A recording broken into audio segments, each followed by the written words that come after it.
Oh, good.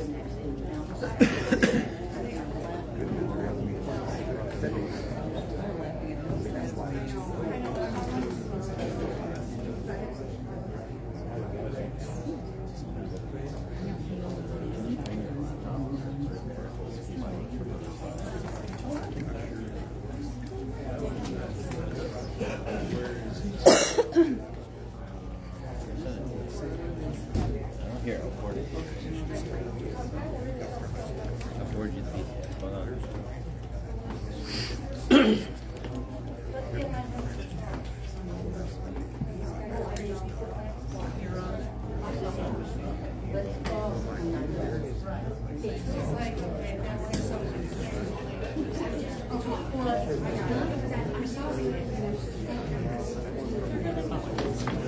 I'll just send it.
Do you have printed copies?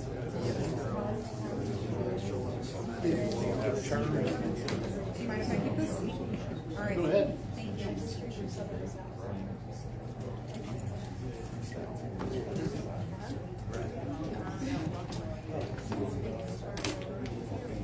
All right, at 6:03, I'll go ahead and call the zoning economic development special meeting to order. Starting off with roll call.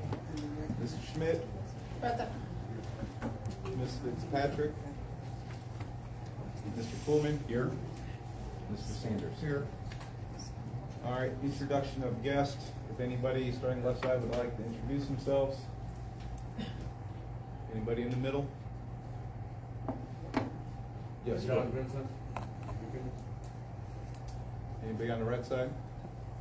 What are you asking? Introduction of guest. If anybody would like to introduce themselves for the record.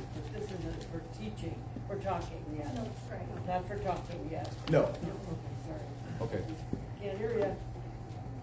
Before I do get started, so there is a sign-up sheet in the back if you would like to speak. So that would be underneath public comments for 3 minutes.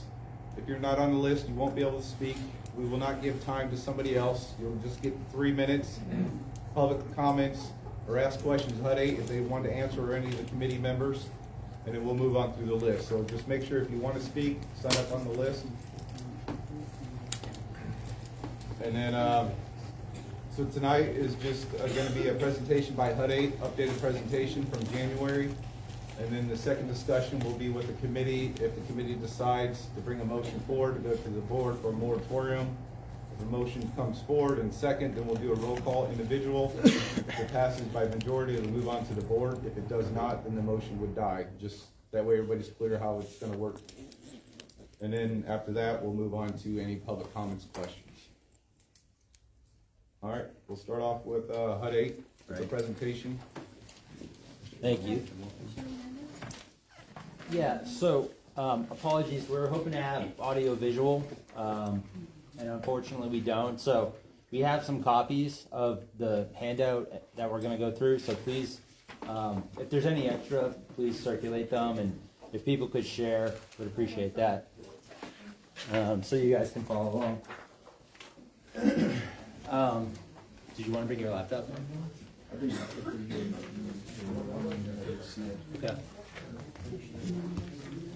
Okay, so we're handing those. I don't know. Can everyone hear me? No. I'll speak a little louder. That's good. Yep, you're good. Okay. Well, members of the board, county residents, thank you.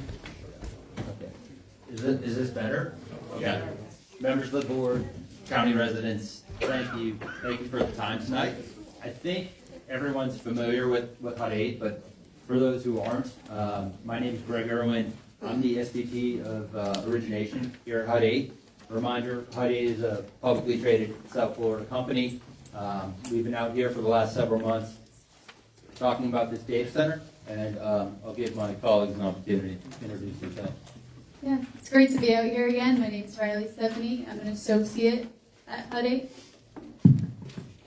Good to see everybody again. Peter Gohausen, Director at HUD 8. Thank you. So we wanted to represent the project, to talk about where we're at. Again, I want to stress we're still very early, but just to set the table for everyone, we're talking about a 500 megawatt data center, $5 billion of investment by HUD 8. We also expect this will bring approximately 200 full-time jobs with an average salary of around $100,000. We also anticipate that there will be about 1,500 temporary construction union jobs. We signed a project labor agreement with the unions, and they're here tonight, and I think they also want to say a few words when we're finished. But also, we expect that this project will produce $65 million in property tax revenue for the county. And I think a lot of people have said over the past several months that they don't necessarily believe the numbers. And so what we did last week on May 8th, we signed a commitment letter that I executed and shared with the board, talking about some of the commitments that we're willing to make to the community, including the $65 million number. So give me 1 second. So on page 2, for people who have a copy of the presentation, we outlined the commitments that we're willing to make if we are successful moving forward with this project. And like I said, the $65 million number is a number that we believe will pay in property taxes. But if not, we're willing to make that up in a community benefits agreement. And that would be worked out with the board, but that would have a little bit more discretion over where it's actually allocated to. And the other commitment that we put in writing, and would also be part of the CUP, is we expect 200 full-time jobs, 100 by us and 100 by the tenant. But we're also comfortable putting that in writing in the CUP that will create at least 100 full-time jobs. We talked a lot about water when we've been out here. We're still committed to the 9,000 gallon per day cap, which we've also put in our commitment letter, as well as the environmental compliance and a reasonable decommissioning plan. And so we don't expect anyone to believe us just because we're all standing up here and we're saying we're going to do these things. We're going to put them in writing, and we're going to be held accountable. But the other reason that is more important is, why would HUD 8 do this? And the reason that HUD 8 would do this is simply because it's good business. We're trying to build data centers all over the country, and it's very important that when we build these, we do right by the community, because when we go to build the next one, the first phone call they make is to the last community where we were. And I believe one of the first phone calls that was made by the county board was to Louisiana, where we're building a project, to make sure that we're doing the right thing and we're honoring our commitments. So with that, I think Peter's going to walk you through some of the commitments in a little bit more detail. Thank you. Thanks, Greg.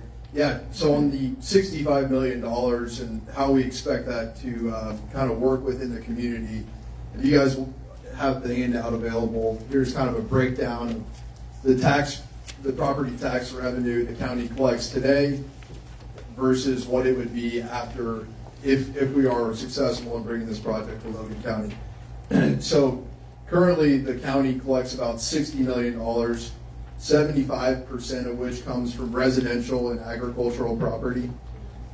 If HUD 8, if we're successful in bringing this project here, we would move that number up to $125 million per year. So from $60 million to $125 million a year. We would make up over 50% of the total tax revenue within the county. And what does that mean? The project size that we're looking at, we would occupy 1/10 of 1% of all agricultural land in Logan County. So 1/10 of 1% of all the agricultural land in Logan County would produce over 50% of the tax revenue.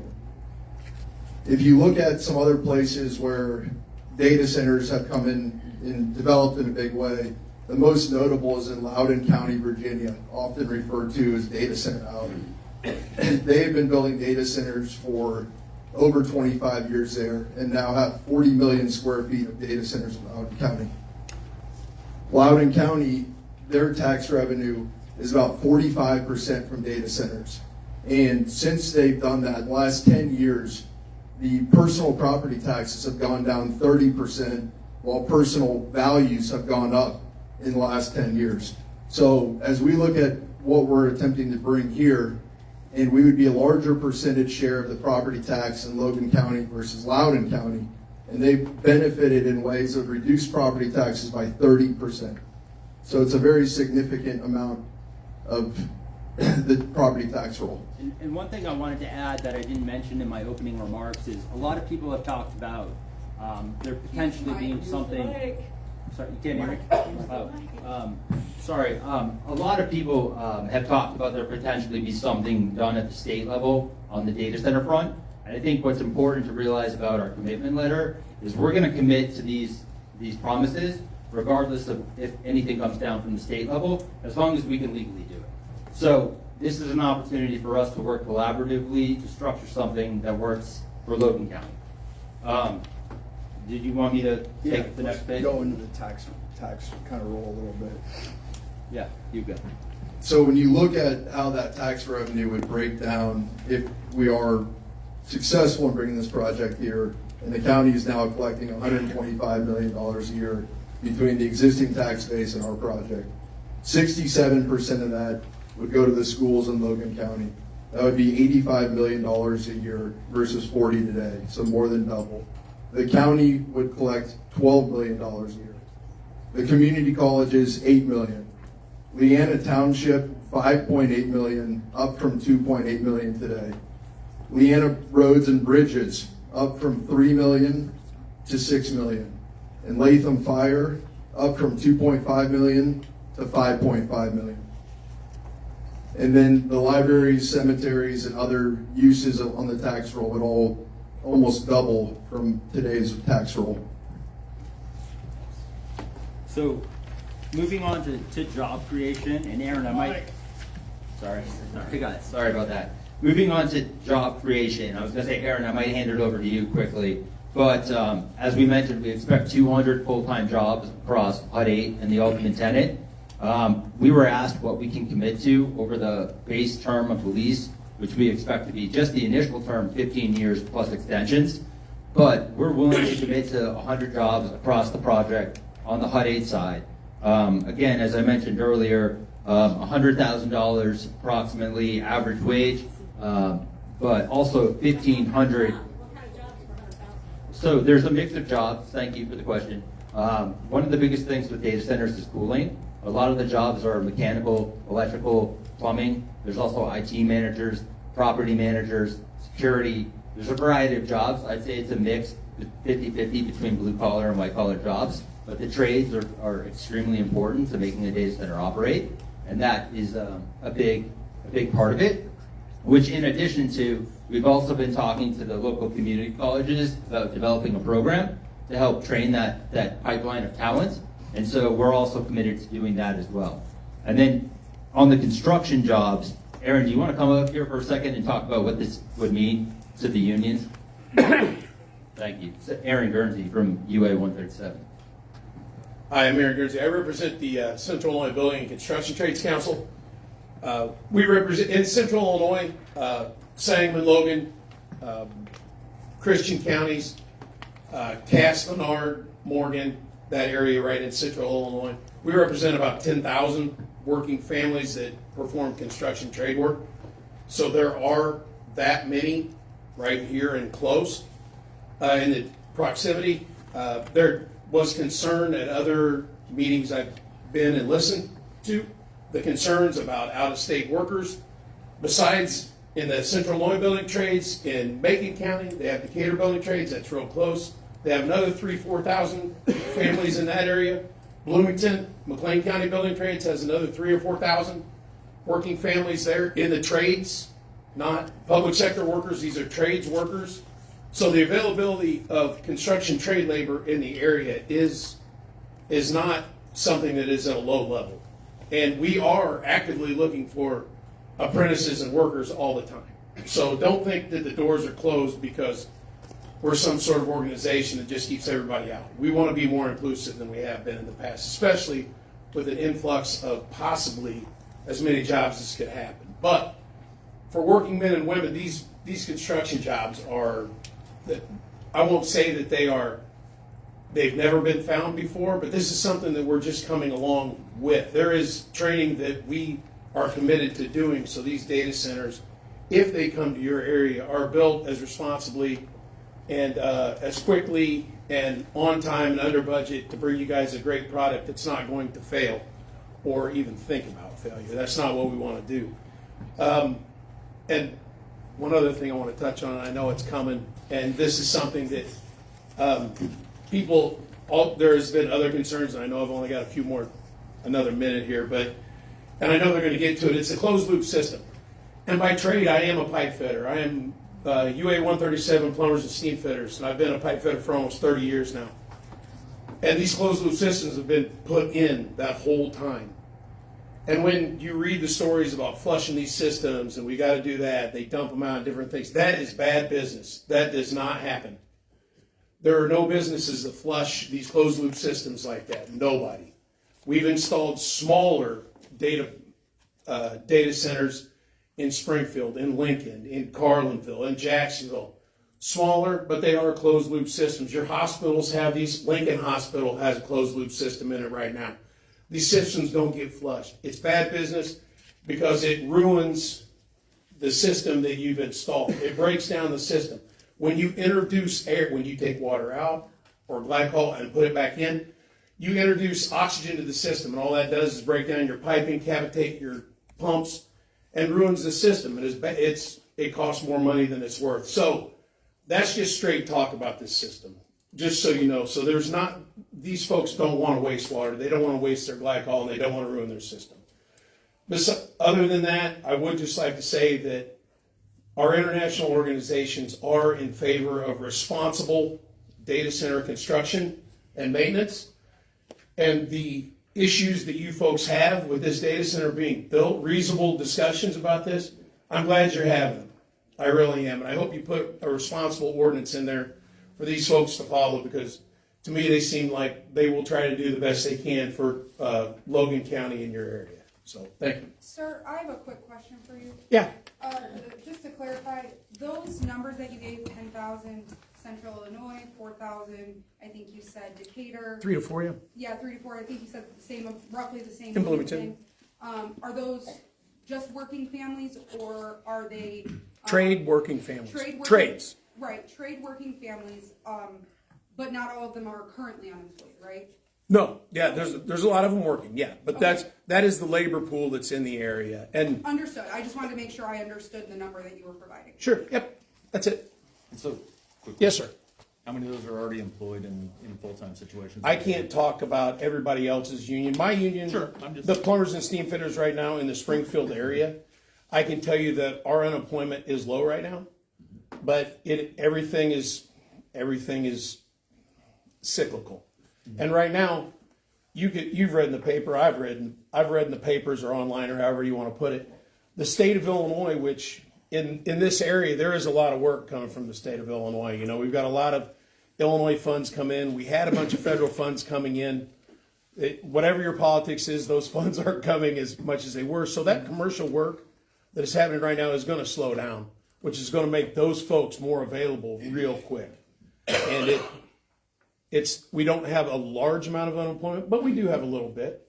And I would think that most of the labor organizations in the area are probably in the same boat I'm in. I don't want to speak for them, but I think it's probably about the same. And There's not a whole lot of wind or solar being built in Illinois anymore. So there's a lot of labor availability because of that right now, I can tell you. So after the 18 months though, what do you think? These 100 jobs they're claiming, so how many, what are you thinking in the building will be tradespeople after the thing is? Well, I'll be very honest with you.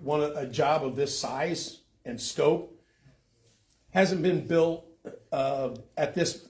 It's going to be almost like a breakneck pace in quite a while. I can believe there's going to be 100 jobs because when you put that many chillers, that much building systems, electronics, the amount of upkeep that's got to be done just to the facility itself, I can believe 100 jobs very easily on a facility that size with just keeping track of repair and maintenance things, small stuff. But it's going to be there. I ask you guys again, that in your other builds, you're using trades, the union trades for the inside work? It's on a state-by-state basis, but in Louisiana, where we're building, we're not. In Illinois, we've signed a project labor agreement to commit to this. Yes. So you mentioned that you'd be pulling a lot of people from the local resources. I think what, some of us are here tonight is because we're wanting to hear about the benefits for the people of Logan County. And one of the questions at a previous meeting was, how many man hours are going to be performed on this job site from workers from Logan County? And the response was, you can't even build a McDonald's in Lincoln with just Logan County laborers. And I don't have anything against the trades folks from Bloomington or Decatur or Springfield, but the reality is, how many Logan County workers are going to benefit from those 18 months of construction? So my question would be, who is the general contractor on the McDonald's job? I have no idea if they were local or not, for one, because a lot of those different restaurants will bring workers from all over the place. They will, because we don't get commitments from everybody that they're going to use local labor. The point the gentleman was making was, you can't build any project in Logan County with just union workers from Logan County. I understand what you're saying. I get what you're saying. They have a specific general contractor that puts that type of work in place all over, like a Jimmy John's or what have you. Well, I wouldn't call it that type of work. I guess I just like to know how many labor hours will be performed by Logan County union workers. I don't know how many are going to be. Whatever the availability of those workers is, that's who's going to be on it. And if those workers aren't available that we have because they have another job, maybe they don't want to come off that job to go to this one. Right. They have a decision. Full-time job to go to an 8-month Sure. job. Sure, they may not want to. That's up to them. I can't answer that question. I would like to think that maybe they would to help out. I can't answer that. Okay, that's fine. I work for IBEW union. I live in Lincoln. I have a job at the power plant. Nobody wanted a power plant 40 years ago. Guess what? I'm making the money that they're saying that they're making. We're making that. Nobody wanted the pot plant. It's 2 miles from my house, 500 workers there. So I'm for the data center. Can you explain how that, normally with the union jobs, everybody understands how it works? You sign the book and then you just, that way it's clear, because I think that kind of answers the question, how do you determine what Logan County? So normally the hall would sign a book based on seniority if they want a job or not, or if they leave a job because it's 12 months at this job versus taking a 3-month job. Can you just kind of explain how that works in the union hall? Yeah, so we have what we call journey workers. Obviously, they're journey workers. They went through their apprenticeship and they have jobs here or there. They'll take a 6-month job or a 12-month job, or maybe they've got what's almost like full-time employment with a contractor. Almost like full-time employment. We have no what I would call full-time employment in the trades, because at any time you can either leave or they can fire you. That's just the way it goes. So those workers, when they get finished with the project, they come in, they would sign what we call an out-of-work list, and then we put them back to work. This project's available. Probably just about anybody that gets laid off is going to go to work. We also have applications for our apprenticeship program. So what you do, I think most of us have online applications. You can put in an application. You would come to work. If you were accepted in, we do have some standards that have to be met. But if you were accepted in, you would go to our apprenticeship school. We'd train you, and along the way, if you go from not knowing a whole lot to hopefully knowing quite a bit over a 5-year time frame. And that's kind of how that works. Now, let's say that you are performing the work, and maybe you're not a union worker, but you want to be. This job comes along, you come and talk to a guy like myself or a guy like Britt, and you say, hey, I think I'm ready to go to work. I said, well, give me a resume. Let's take a look. Might just be able to sign you up and put you to work pretty quick on a project of this size, especially if you're here in Logan County. There's no doubt about that. So, yes, ma'am. Not so much about the workers, but the economic growth that it's going to bring to the short-term growth. It's not going to bring any kind of economic growth to the town because the people that are going to be working are going to take their money and take it back to where they're from. So it's not going to bring any economic growth to the city. As long as we can get some, Logan County. as long as we can get some workers from Logan County, and if you get folks in the vicinity also. It's still not Logan County. It's still not bringing in economic growth to Logan County. I would actually say, I disagree with that a little bit. I mean, even us coming out here, I sleep in the hotels, I frequent these restaurants. I mean, whether or not they live in the county or not, which we would love them to do so, they're still going to come here, spend money, maybe, buy equipment. They're going to shop at various stores. I agree with you. It wouldn't have the same impact as if they actually live, but to say that it wouldn't have any, I don't necessarily know if I agree with that. Long-term. Agreed on the construction jobs. That's why the long-term economic benefit is the 65 million and the 200 permanent jobs. With the decline in population over the year, how are you going to get? I don't see how the tax revenue is going to increase our decline in population. People go where the jobs are. There's only 100 jobs. There's So 200. That's not going to 200 from you. So 100 isn't going to bring economic growth, population to Logan County. Okay, so just clear, I'm letting everybody answer questions, even though it's not public comment, so I just don't want this to turn into a debate with each other. Ask the question, allow them to answer, understand you may not agree, but I'm not gonna allow it to go back and forth debating.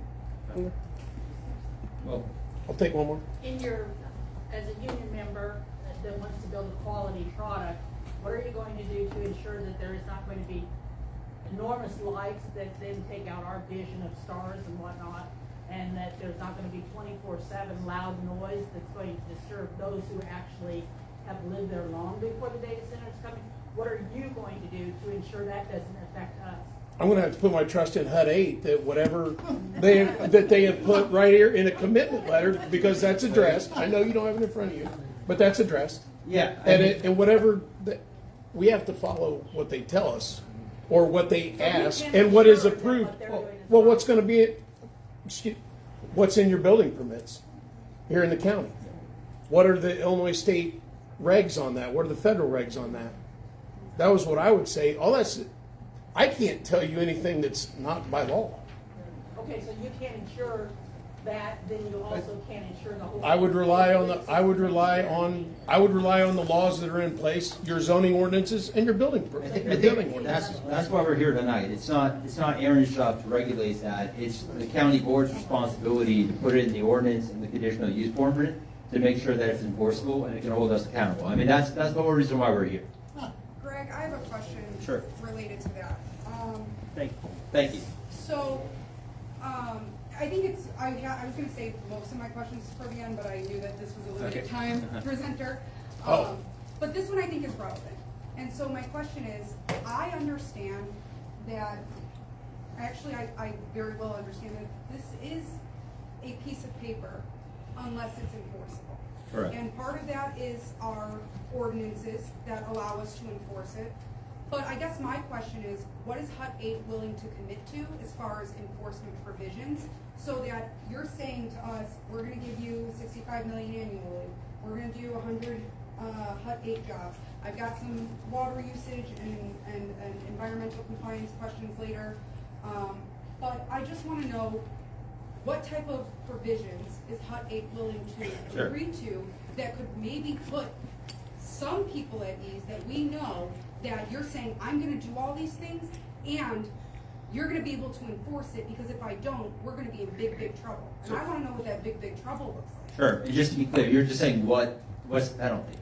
Yeah, I wanna know what the penalty is, and I wanna know, I think it would be helpful for the rest of us to know what your incentive is, right, to actually comply with a piece of paper. Sure. Good question. I think it depends on the infraction, but the biggest one is on the 65 million. The definition of abandonment, if people read the comments that we discussed last week or that we submitted to the county board, is that if we're not paying our property taxes, it's considered abandoned. I think there would be, maybe a 30-day, 60-day cure period, but ultimately, it would, correct me if I'm wrong, but you guys would shut us down. Correct, so that's what we're kind of discussing at the ZBA. We have a generic ordinance that would put certain restrictions, compliance in place, and then when we would move to the conditional use permit, that's where we would put the specific water usage or the 65 million, et cetera. So then if they start operating and they're not meeting one of those requirements, then the board does have legal right to go after and shut them down or take them out of service because they're not meeting the conditional use permit, which some of the board members, we had to do that potentially to a developer on wind farms because there was a complaint issue with noise that they were ignoring, that we brought them into the board. The board had a discussion and utilized the potential threat that you're not meeting your requirements, we'll pull the conditional use permit, which would then shut you down until you came back in compliance. And then of course there's other penalty fines that we could add, things like that. So could it happen overnight? No, it would be a legal process that we would have to follow. I mean, we have certain things like our zoning office would go out there, talk to them with what's the complaints, whatever it may be, see if we can come to a mutual agreement. If not, go to the board, and then so on. And then eventually our state's attorney would get involved because they would be in violation of the conditional use permit. Well, I think it would put me at ease, right? If there were some type of emergency provisions, because if we're talking about, for certain things, right? $65 million in taxes, we'll get our money. One thing about the government is they're gonna get their money, one way or another. But the water usage, the environmental compliance that I have some questions about later, my question is that if they're not complying with these sections and people are to a detriment because of that, and then this is a long drawn out process to get them to comply or to shut them down, what can we do in a short term that would protect us? Part of that would be when we do the conditional use agreements. Part of that process would be if they move forward, put an application, we started doing reviews for conditional use permit. Part of that could be provisions in there if based on certain complaints, if it's noise level or whatever it may be, that agreement would be made within so many hours, they would rectify the issue. Or if it'd be shutting down, say for a cooler was making a loud noise because of bearing or motor or something like that, shut it down immediately. Or if it's certain other items, I mean, it would be case by case, but those could be put in a conditional use permit upon agreement of what would be addressed immediately and what would be a long term or hey, a month down the road. And then obviously if they won't comply for anything, then we would move. I can't speak for anyone but myself. I'm not a fan of the idea of a data center, but if I'm gonna be forced to have one, I'd really like the board to consider some of these provisions that would absolutely protect us if we have to have one, right? So I would really like it to not happen, but I hope that, I think Brownlee and Stevens is who you guys had hired previously.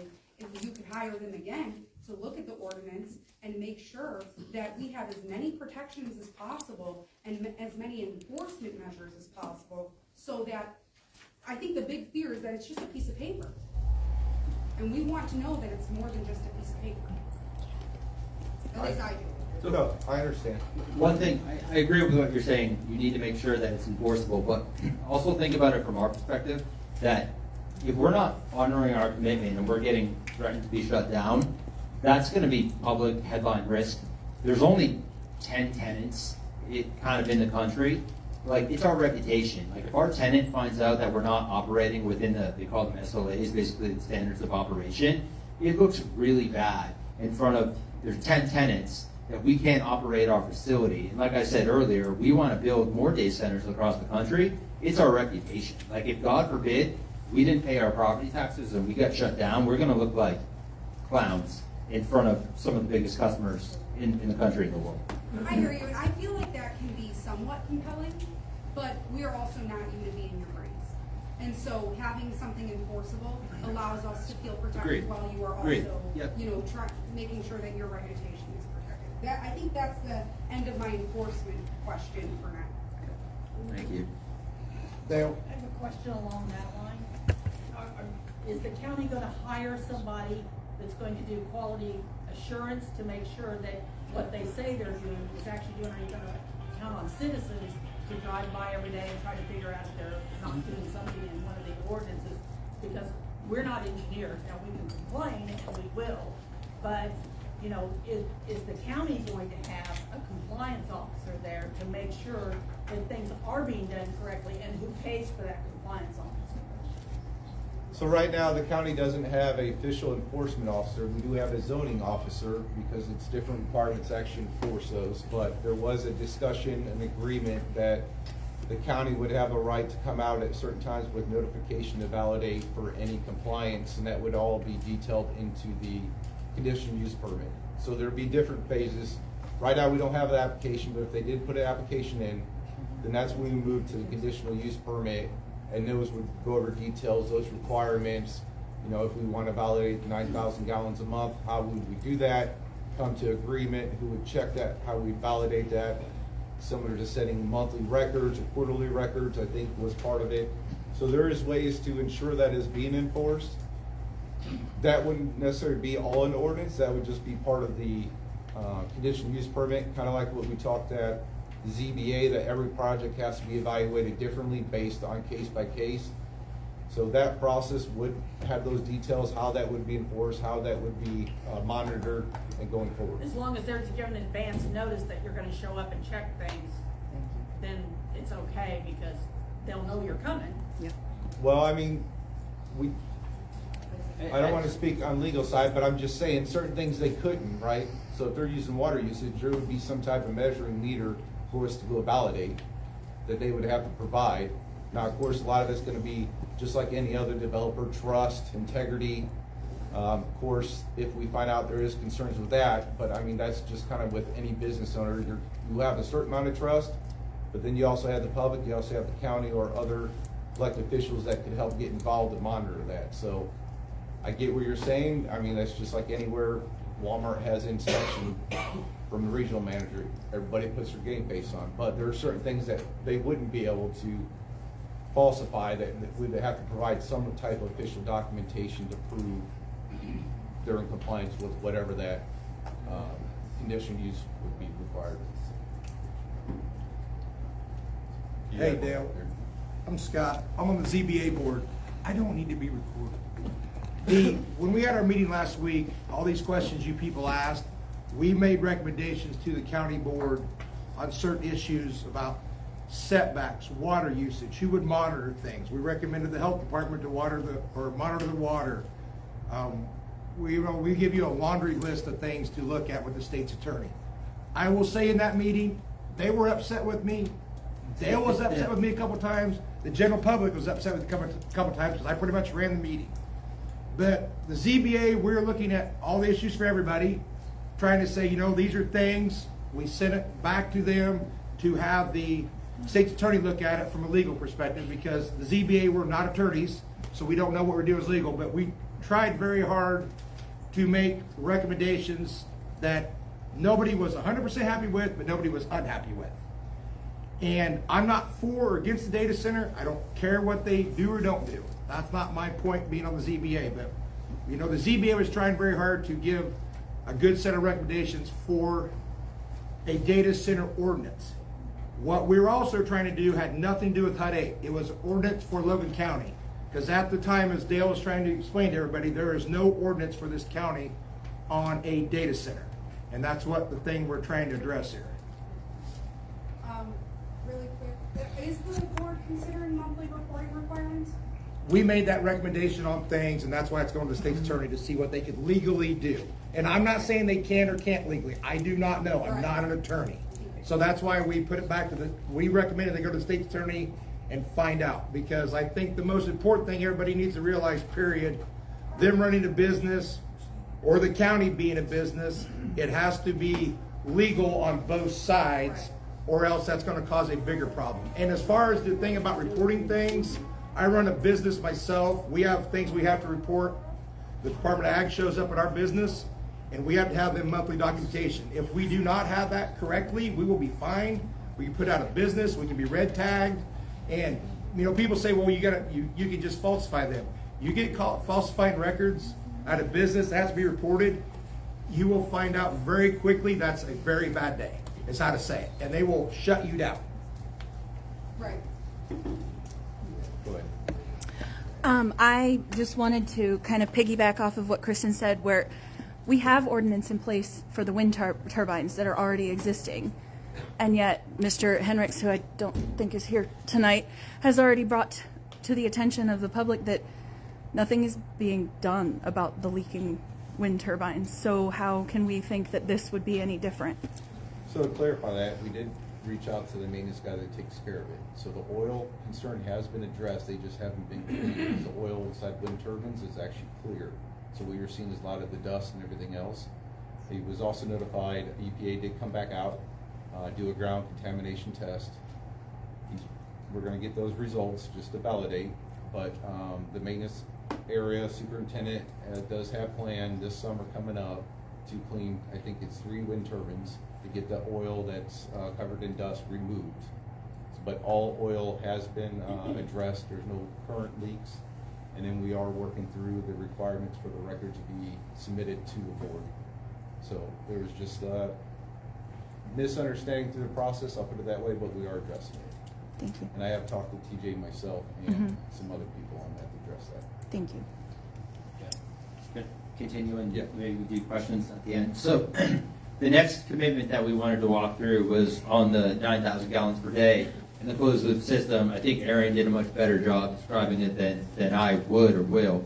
But as we've mentioned before, this is a closed loop system that's similar to any other large industrial building with the same solution, whether it be Mount Pulaski High School or the hospital. And so we're committed to that 9,000 gallons per day. I think the existing ordinance does have monitoring requirements that we have to comply with to answer the lady's question in the back. And, you know, 9,000 gallons a day, we've talked about this a lot. For context, is roughly about the size of a full-serve restaurant. Car wash uses 50,000 gallons a day. A golf course uses hundreds of thousands of gallons a day. This is literally just for the employees using drinking water, toilets, etc. So it's very limited water usage, and we're fine with the reporting requirements, and we'll work constructively with the About the county. water usage, so that's roughly about 270,000 gallons a month, if it's 9,000 a day, right? Yeah, you're So, that, for 200 employees. correct. That seems like a lot, because Eden, for example, has like 750 employees, and during the peak seasons, they average around 600,000 gallons, and in the off seasons, it's 460,000 gallons a month. So that's like a lot, and that's 750 employees compared to 200 employees. Sure. I mean, 9,000 gallons a day, like I said, we did the math on the employees. There's also irrigation requirements. I can't speak for Eden, but you can fact check me. 9,000 gallons is roughly around the size of a restaurant. So But it just seems like a lot for 200 people, each employee 750, and they, can't speak to that, Eden specifically. But why don't can we save comments to the end? Is that Yeah. Let us just get through the presentation, and then we can have it answer I any had a questions. question about the water. All right, last question, then we'll continue on. Sure. Okay, so if the data theft center does get in, Uh-huh. okay, against the people's will, Uh-huh. and you're using 9,000 gallons a day, let's say we have an extreme drought, let's say it lasts for 2 or 3 years, who's the priority? This is a question for you as much as anything else. Who's the priority? The people or your data center? Because if there's an extreme drought, and we've had some in this area quite a few times, and that's an awful lot of water you're using. So what's going to happen to people's wells when they start drying up? You're going to start trucking water in for them all the way across the county?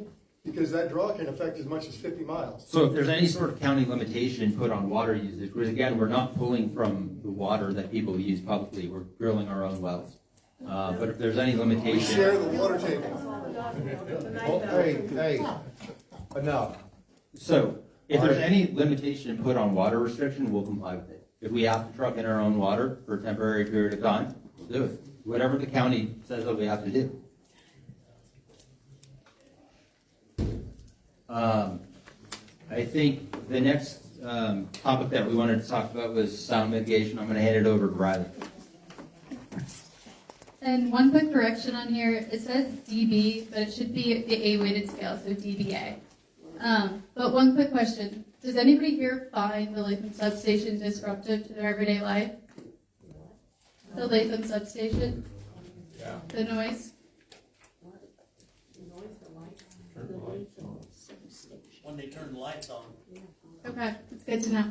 But we did baseline studies for the substation and the site area in the absence of the data center, and the results were sitting right around 50 dBA. And we also went and did a preliminary study for when the data center would be in place, and the results are sitting right around 65 dBA at the nearest non-participating property, which isn't residential. And to contextualize those two things, 50 dBA versus 65 is like comparing light rainfall to conversation between two people. And then another important thing to flag here is that this preliminary study didn't include any mitigation measures. So we're working through right now refining these studies, and we're incorporating sound walls, berms, additional buffer between the site and any participating properties. And then we're also going to work to comply with the Illinois Pollution Control Board standards, as well as Logan County's noise ordinance. So these ordinances contemplate a number of different frequency bands, and they have corresponding decibel limits. So that incorporates DBC, which is another concern that we've heard in the area. So by complying with this, we'll be mitigating that concern as well. Here you talk about power. A fun topic. So we've heard a lot about power bills, and I think it's a nationwide issue. And I mean, over the last 5 or 6 years, power bills have gone up for everybody. We've had a lot of things that have happened globally. Starting with the inflation from COVID and two massive wars, which have materially spiked the price of power. But there is a way. And I understand it's hard to believe that bringing a data center to this town could help mitigate price increases or even lower them. But when you look at what your bill is comprised of, it's largely the generation of the power and then the transmission and distribution of moving that power from the source to the consumer. And so with what we're doing with Ameren, we're going to fund 100% of our infrastructure upgrades. And that, as we've seen throughout the country, including our project in Louisiana, allows the transmission and distribution costs of your bill to go down. Because as more users come onto that grid, that cost is spread across more users. So per unit, the prices actually can go down. So again, I understand that it's something we're going to have to trust but verify on, but there is a lot of validity to that. When you look at the actual generation of energy, today the MISO grid across the Midwest is about 126 gigawatts of supply. There's 230 gigawatts of new supply projects trying to come online. And a lot of times those people, the developers of these projects, they need somebody like us who will bring stable, long-term demand to finance their project. So a lot of what we're doing on the power sourcing side will be comprised of new sources of generation that will pull from a different pool of electricity than you guys currently pull from. Thank you, Peter. And the last topic that we wanted to hit on, which I'm sure some of you guys have heard before, is decommissioning bond. Decommissioning bond and decommissioning plan. We have volunteered to put in place a responsible decommissioning bond and plan to make sure that the facility is not abandoned and the citizens of Logan County are left looking at a vacant building or dealing with it. So that was part of the discussion last week on exactly what that should be, but we are committed to putting something reasonable in place. Also want to highlight that it's standard practice for us to have environmental insurance, just in case anything goes wrong. There's an insurance policy that could clean it up. And we've already talked about the permitting conditions that would be required for us to commit with. So I'll end there. I'm sure a lot of people have a lot of questions, but happy to open it up. Boy. I'm a retired stationary engineer. I ran commercial boilers and chillers for quite a few years. Closed loop or not, you're blowing down a lot of water with a lot of chemicals in it. Where's that chemical water going? So we're not connected to the water system because we'd be having private wells, but that. I understand that, but once that water, Yeah. you put chemicals in that water to treat the rust. Sure. And oil or whatever Sure. circulating in the system, those chemicals break down. Mhm. So you blow down a certain amount of water and add more chemical to the new water to maintain a. So there's a third party that's responsible for maintaining that system and trucking out the water and disposing of it responsibly and treating it. And what does that mean? They dump it in a creek somewhere, where does it go? You don't say nothing. Yeah, just a wastewater treatment plant. There's several in the area. We've begun discussions with industrial water suppliers, both on the inlet water and on the recycled water after the 4 or 5 years. You're telling us you're gonna truck this whole water away that's polluted with these chemicals and have it disposed of somewhere. In a wastewater treatment plant. Have you Is thought that of, the same way that the hospitals and other places dispose of their treated water? I can't speak to that personally. Aaron, do you have kind of an understanding of how typically a hospital or a school will address wastewater? It depends on the area and who's, basically sometimes who's watching the system, but they are supposed to, if they have glycol in their system or chemicals, they're supposed to barrel it up and treat it as hazardous waste. And then- Supposed to. and- I can't speak. Right, I no, know that no. when I've done it, I've been monitored and they've Right. But You taking can't us speak to to our task. exact places, Right. but generally the rule is that it gets, you know, It gets barreled up and trucked away. and get trucked away. So this is standard practice for closed loops? And a lot of the glycol systems, I would say a lot of what we would call antifreeze that gets put in them, which is glycol, is normally food grade, which when they say food grade, that means that you could, you wouldn't do it, but you could ingest it and it wouldn't hurt you. It's not contaminating to the environment. I don't think that makes us feel a lot No, better. I'm just saying, I assume that's the grade they're using. I assume that, I don't know. Yes, it is. have you thought about making the own wastewater facility at the data center? Having your own wastewater facility there? No, we haven't. No? I mean, it's not an option. Is it a possibility? Potentially, but I mean, again, it's going to be a once every 4 to 5 year type deal when we're recycling that water. Go ahead, ma'am, in the red sweater. Go ahead. Yes, I have a question. You know, you're talking about decibel levels. 60 decibels doesn't sound like a whole lot if you hear it for a reasonable length of time. But if you have to hear that 24 hours a day, that's different. Because even a decibel level higher than that, if you hear it for a small amount of time, it doesn't bother you. But even 60 decibels at 24 hours a day, that would get on your nerves after a while. And I want to clarify, I think the 60 decibels she was talking about was at the property line. And so as a part of, you know, if we are going to move forward and submit a conditional use permit, we will have professional sound studies that will show that decibel level as it moves past the property line. Yeah, because I dealt with decibel levels down in Florida with a bar. And I know how bad, you know, during the day it was just fine. But when you have it go on and on for hours, I mean, it just drives you nuts. And 60 decibels is a little high. That's also before the mitigation measures. Yeah, no, that's a great point. And also the nearest residential home is 2,600 feet, I think. So that's close to half a mile. And sound doesn't decrease linearly over distance. So it's like a logarithmic scale. So we believe at Latham it should be less than 30 dBA. And then at the nearest residential homes it would be de minimis.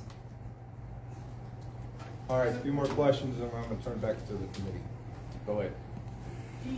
Are you contracting, are you guys doing your own contracting, or do you have a contractor that you just call the guy and go, hey, we want to build this, and he goes, I know what I'm doing, I'll build For it. the- Are you personally doing the contracting and? Am I out there with a hammer? No, no.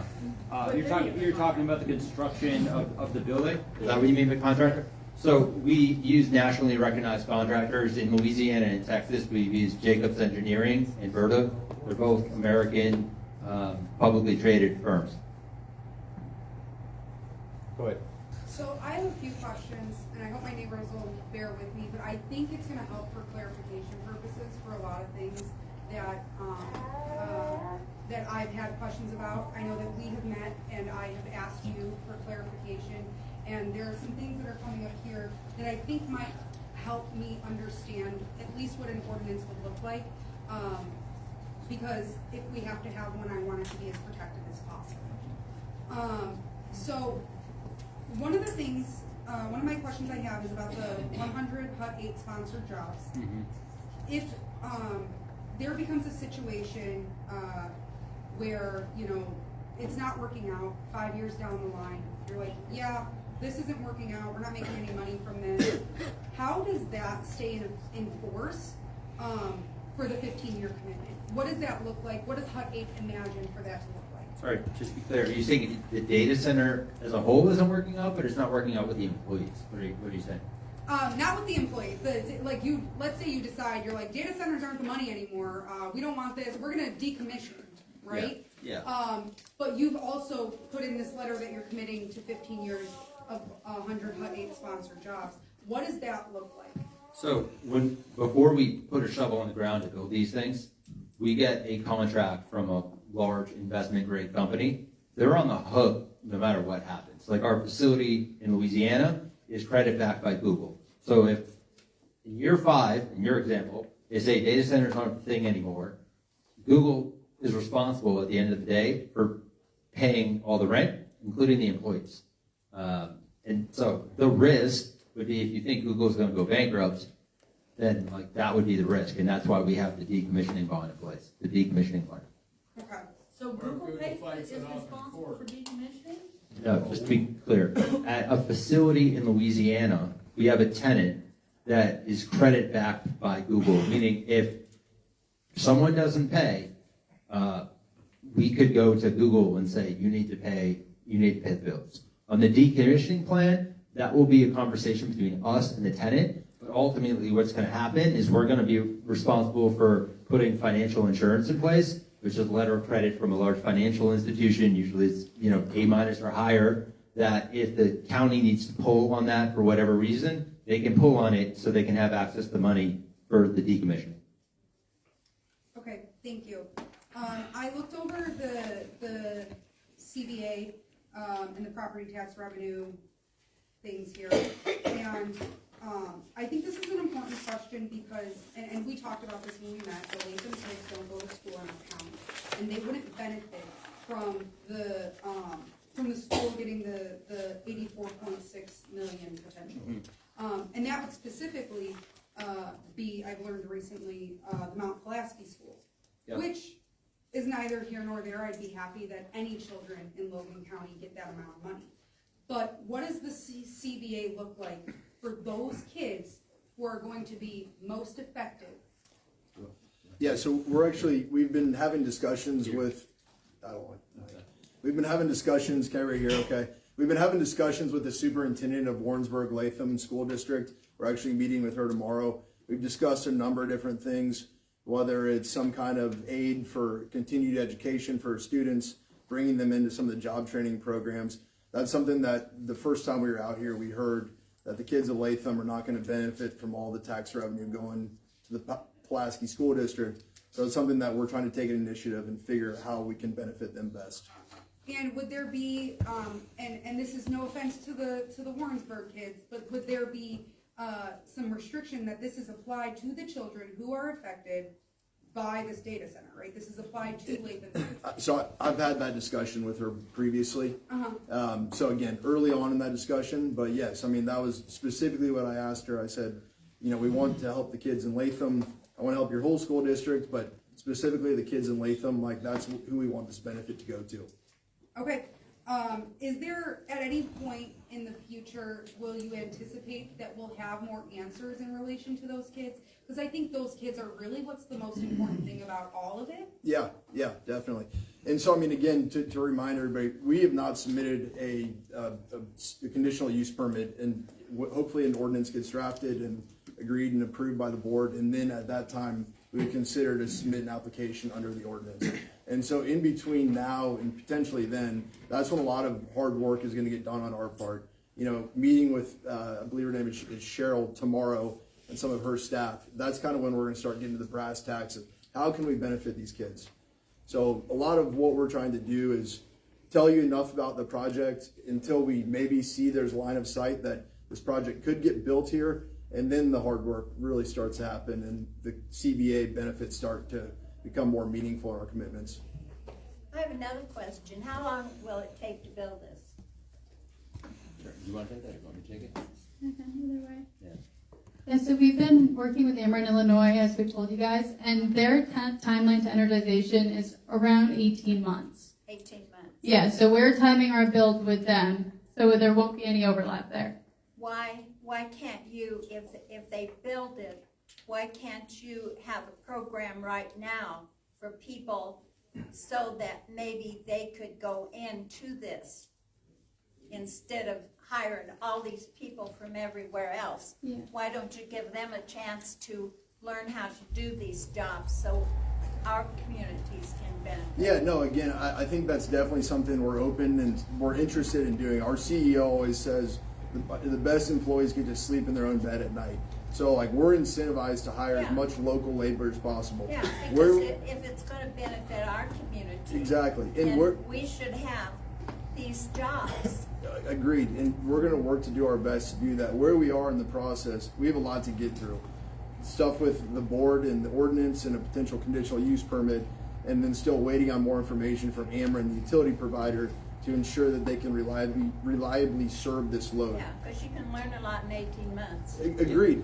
For sure. I think if we can get an ordinance and a CUP, and we can get the interconnection agreement with Ameren, one thing that we'll be doing over those 18 months while we're building the facility is working with the community colleges, the high schools, et cetera, to start developing that program. So to your point, in 18 months, there'll be a pipeline of talent that can be hired into the facility. I got a two-part question. Sure.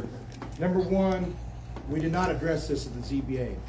So your 9,000 gallon of water a day, we recommended that the Logan County Health Department monitor that. And everybody said that, everybody thought that was a great idea. Mm-hmm. What will you do with that? I'm not gonna call it it's not wastewater from the closed loop system. Make sure you understand my question. It's the everyday wastewater. So you can't just have a regular septic system at home. It will not be big enough.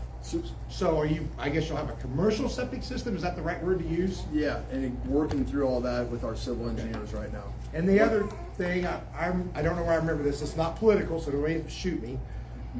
I was watching the State of Union address, and I remember Trump talked about the data centers. They were trying to work through making them provide their own power. You are data center people. I have no idea. Do you think that could happen down the road? What do you believe? I mean, so I would think maybe a nuclear reactor, a small one, to generate their own power. I don't know if that's feasible. I don't have any idea.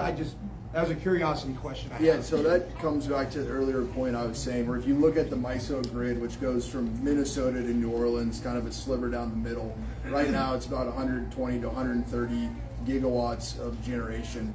There's 230 gigawatts trying to get onto the grid right now. A lot of those developers, to get the financing to build their project, need somebody like us to commit to the project long-term, backed by our same investment grade tenants. And so, a lot of the power that we will look to procure will be new sources of generation. We're in discussions with several of the groups building wind, solar, batteries, gas, nuclear, hopefully down the line, as we get there. And then another big part on the power side, so at MISO, on the MISO note, they have approved $31 billion in grid infrastructure improvements through 2032. And a lot of that, they need more demand like us to come on to absorb that cost. So that's $31 billion that they're going to spend whether we come or not. So we can burden a lot of that cost, off residential and consumers. So when you say MISO, MISO, yeah. MISO, sorry. Where, was that St. Louis, the Indy wide? Out? You kind of put it in perspective for people. Louisiana, Minnesota. Yeah, North to south. I'm saying east-west. It's kind of a weird sliver across. So the eastern side of Illinois is actually in the PJM grid. Okay. And then it goes through Missouri, snakes through Arkansas, and then most of Louisiana is MISO. And then into Minnesota. I mean, so it's a big area, north to south, but pretty narrow east to west. Thank you. One thing that I do want to be clear, because I think there is some confusion about on-site generation. There will not be on-site generation at this facility. In fact, that's in the ordinance. There is no on-site generation. A lot of people get confused because a lot of people are trying to build these data centers by circumventing the grid and then building their own natural gas power plant. And when you read some of these articles about data centers causing noise and pollution, a lot of times those are the facilities where they're dropping generation on site. There will not be any generation, production of electricity on this site because we're just connected to the grid. But we are enabling generation more broadly throughout the MISO system and other parts of MISO. All right, so I know I missed you, so Mike, you're gonna be the last one, and then we're gonna move to the committee. Well, I and feel board. like my questions have been really productive, and if HUD 8 is willing to answer them publicly, I'd like to continue asking them. I think Go ahead, they're Mike. very productive there. Go ahead, Mike. So, one question that came up in the last week was backup power. So we've heard a lot about battery storage in this site. That's kind of been one of the scare tactics, threats sort of thing that's been going around. You will have to have some sort of battery storage backup. Is that correct? Most likely be UPS. generators. So. Oh, you're talking about the UPS. You have to have a UPS system there, right, to Sure. bridge the gap. Sure, but they're different than long duration deaths. They're short term. They transition from the building to the backup generation. Right, but there'll still be battery storage on site. Probably a fair amount of square footage there. No, I mean, typically it's built within the racks. In the So, racks. I mean, it's not like a big, large lithium ion battery. And I do want to clarify, we don't build batteries. A lot of people have said we've threatened to build batteries. No. We don't build batteries. That is not There what I are a was lot saying. of people that are looking at that same substation to build the battery as the that new was my act point. comes into Yeah. law next month. Yeah, I wasn't saying that. I just wanted to A clarify. lot of people that- have accused us of threatening to build the battery. We don't build batteries. No, it's not the battery part. It's the there will be battery storage there. Yeah. Whether you guys are there or not. And so my clarification was just that the batteries that you guys will have to use will be similar builds to smaller scale, much smaller scale. It's not the but same- lithium ion mega scale battery. It's a different technology. They're the same technology that any facility like a hospital or a school that has backup generation. Right, but Yeah. much larger. Because you're talking about 500 There's megawatts. more of them, yes. Yes. Okay. Okay, we're gonna go ahead and finish up, so right now I want to turn, I know we have some board members here, is there any I questions? have a question, because. No, listen, Wait a minute, listen. no, I have a Hold question on. for you, Dale, because this is supposed to be for us to allow to be informed by HUD 8. And I feel like my questions have been adding clarification that a lot of people needed to know, and I have more clarification that I'd like to ask. And I don't see why we're stopping productive questioning that's allowing us to learn about this potential opportunity that may be coming here, whether we want it or not. And that's the point of their presentation, and they're willing to answer our questions publicly. I don't see why we would stop it. Yeah, we're good to keep it. Another 15 or 20. So, to clarify, the HUD 8 presentation was coming to the board and allow the public to ask questions. Public comments was at the end. I'm allowing it to go now. Normally our standard public comments go at the end of the agenda. We've been allowing it to go.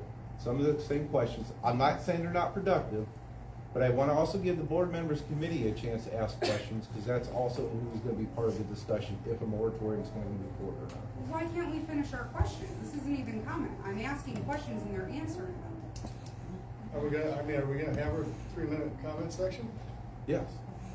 But I don't have a comment until I get all my I just wanna information. know, have you had your 3 minutes? Cause I did like 2 seconds. Okay. Ma'am, I didn't But ask I'm anything asking into- questions. There's a difference between gaining I have information questions. All right, and all making right. a comment.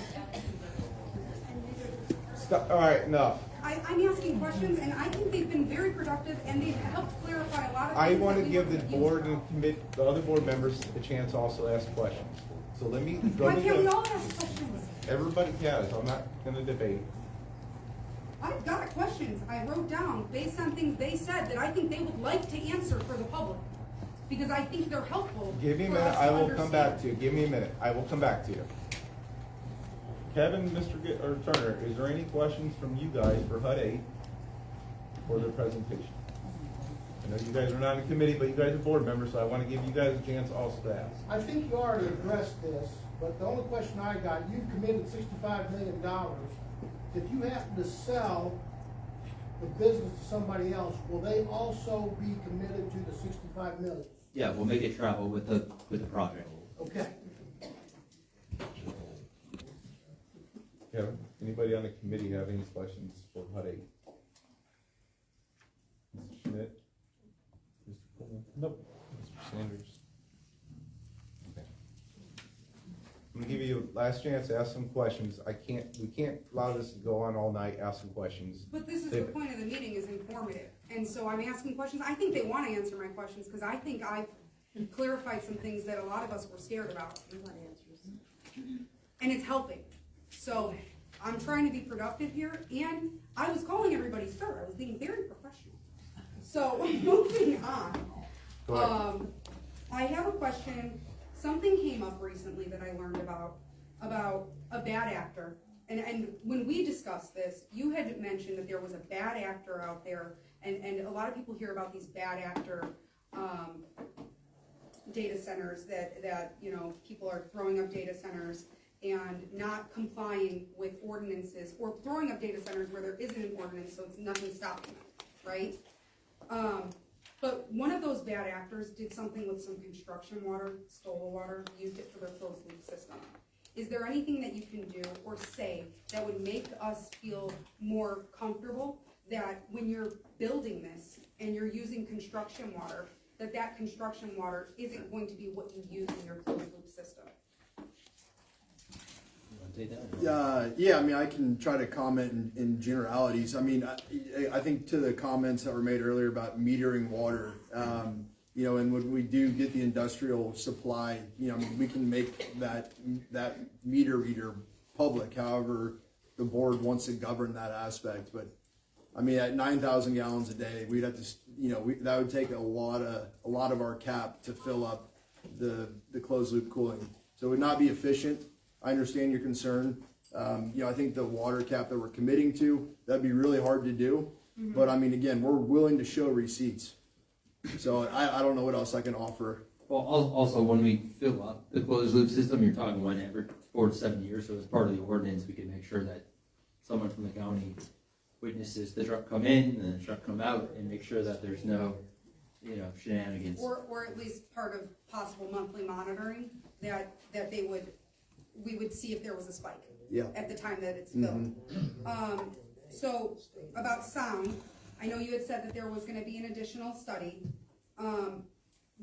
With those additional studies and the things that you were, I don't know jack about sound, but you said a bunch of things that you were going to do to try to mitigate from the 65 dBA.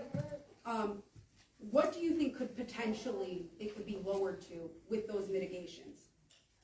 It's definitely hard to speculate because we're also going to incorporate different buffers, and we are going to do a refined study, which I'm sure we'll share the results with the board. But that will include, I don't know if I touched on this earlier, enclosed generators, likely enclosed chillers, the louder equipment pieces, sound walls, berms, and then also the buffer from any public parcels. Would HUD 8 be willing to commit to, and I know in Aurora they have this, 24-hour monitoring? How does that work?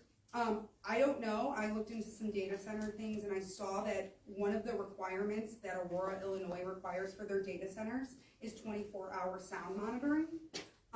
Is that something at least that you guys might be able to look into that would maybe quell some fears that people have about the sound and maybe monthly reporting on that? I know if Aurora's doing it, there's a possibility. Would you guys at least be willing to look we're into happy it? to entertain it. I just need to know the details on whether or not we can comply operationally. I can send an email to you about some things that I found about that. When we met, you said something that I found very intriguing, and it was about the distribution users. Now, you said that when the distribution users come across all of these different, by increasing the distribution, it could potentially lower costs. Mm-hmm. And our bill is split up into all these different items, right?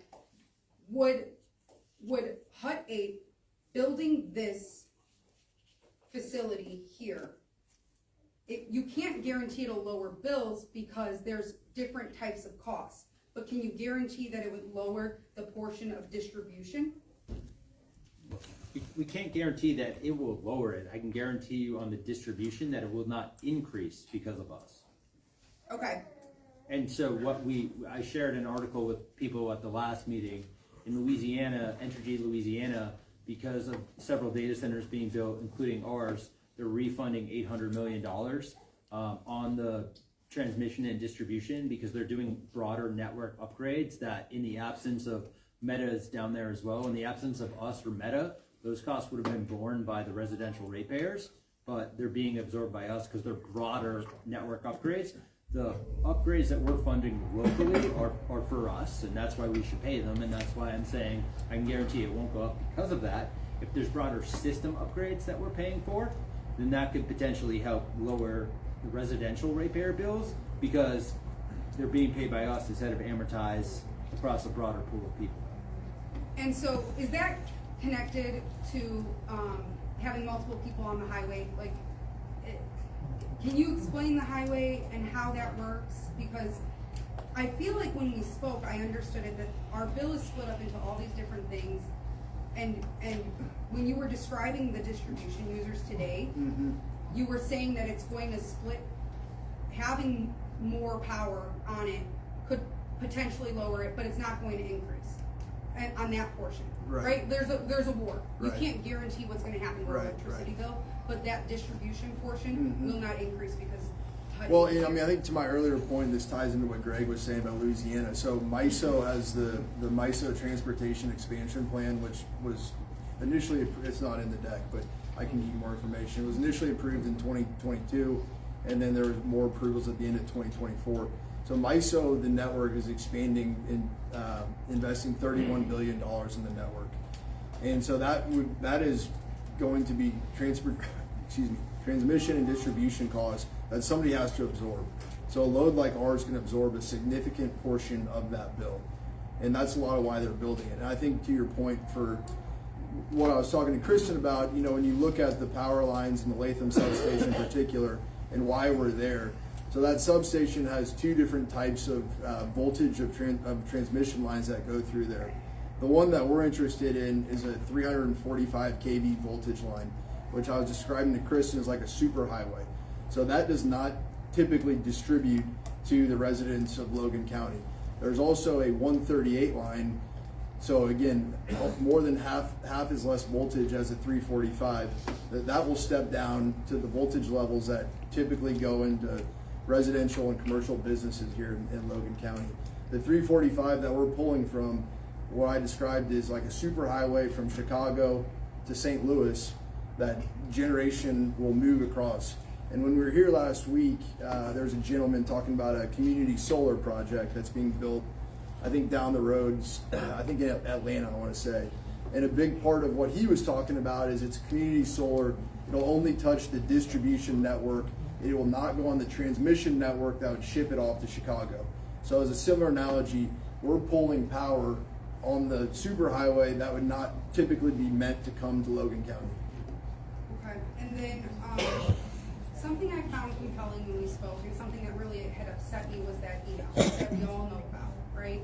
And what I found really helpful was when you explained how that email came about, and I when we met, I was offended, right? I thought that there was a threat of a battery storage center, and when I left, I didn't feel that way anymore. And I was hoping you might be able to quell some of our fears in relation to how that came about and really what the context was, because we didn't have it. Sure. I think the email that you're referring to was an email that I had written. And all we were saying is that there are neighboring battery projects that are vying to connect to the POI, the point of interconnection at the Latham substation. And so we're using a lot of land that other battery developers are kind of laying in wait to see if we're going to move forward with this project. And if we move out because we're not successful, that land is valuable, and assuming that the private landowner is willing to contract with them, they're probably going to use it because they can expand their footprint and they can connect to the substation. So as Peter said, we're not battery developers, we don't build batteries, so apologies if it came across like that, but it was just more of a matter of fact. And I think I've even explained, and people can check in the MISO queue, there is a generation queue position for battery storage, J2532, that has an interconnection request at the Latham substation. My only question I have left is, you had mentioned something about if the statute changes and a phrase, as long as we can legally do it. Mm-hmm. And I guess if you commit to this, if we go forward, you put in an application gets accepted. You've got this 15-year agreement, 15-year piece of paper that you're agreeing to, and that we would have to enforce, right? If the statute changes and changes some of the things that makes maybe this data center and not viable for whatever reason, we can't predict the future. We're in a war. Like, we cannot predict what happens. If something happens and this data center is no longer viable because of a statute change here in Illinois, is there going to be a protection that you entered into this agreement? I don't care about the statute. So are you saying operationally or financially or both? I think financially, I think a lot of the benefits of this, right, is the 65 million, is the jobs and all these things. And we had discussed earlier what happens if it's not viable, but I really want to know what happens if it's not viable because the state said so. So what my comment was, as long as I can legally do it, we'll continue to do what we promised and what we laid out in the commitment letter here, but specifically on the 65 million. If for some reason the state comes down and says, we're going to give tax abatements to every data center in the state of Illinois. That's why we said, hey, if it's not 65 million, we'll make it up in a community benefits agreement, which is basically a donation. I don't think there's any world where, even when everyone does their federal tax returns, there's a little box where you can donate additional money to the government if you feel like doing so. I don't really see there being any prohibition on us just donating more money if for some reason they cut it. And so we're committed to that 65 million, even if they drop it to 35 million. Operationally, I'm trying to think of the scenario. I guess what I'm asking is, with that insurance that you, like the Louisiana Google-backed insurance, right? Credit. Google-backed credit. Would that apply even if the state says, it says, we put a prohibition 10 years from now, they're like, we don't like data centers, we're done. And you're saying if they outlaw all data centers? Yeah. The credit stop, we can't invest $5 billion as a company in one data center. We're relying on the credit backstop of the tenant that helps us raise project financing. And so that project finance and that guarantee from the ultimate tenant is extremely strong, and the banks all get comfortable that no matter what happens, because remember, the banks get paid before we do, because it's like a mortgage on your house. And so it's all backstopped by, some of you might have seen, we recently announced another project in Texas. It's a high investment grade tenant, think AA- or higher. And that's kind of the underpinning of what makes these projects work, because you can't build a $5 billion data center just speculatively. I appreciate you letting me ask your question. Yeah, absolutely. I'm happy to talk to you after. Thank you. To help answer your question, this has happened on the recent legislation with the wind and solar farms, where we've had certain fee structures in place and things like that, and ordinances in place that now the state has come in and said, well, you can't do that. Once these are, if they come in here and they make these commitments, they agree to the conditions, they sign us up, we approve it, they said, yes, we can do that.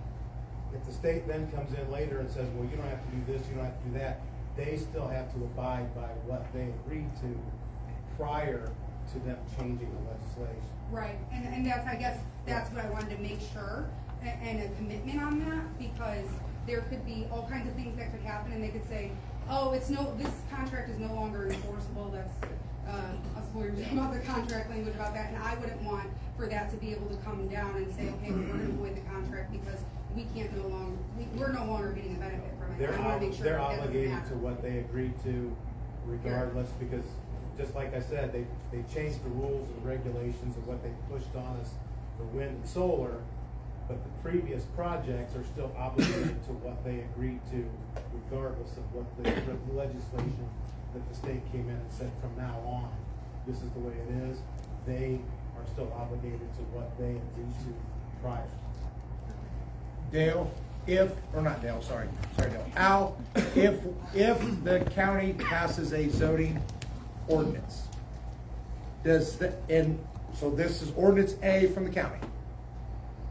If the state comes in 60 days and makes a zoning law for data centers, does our ordinance get first and then the state's recommendation is second? Is that, so the state would override the ordinance? Okay, but with what you just said, if they sign an agreement saying they will do things and the state comes in, they have to do that? Right.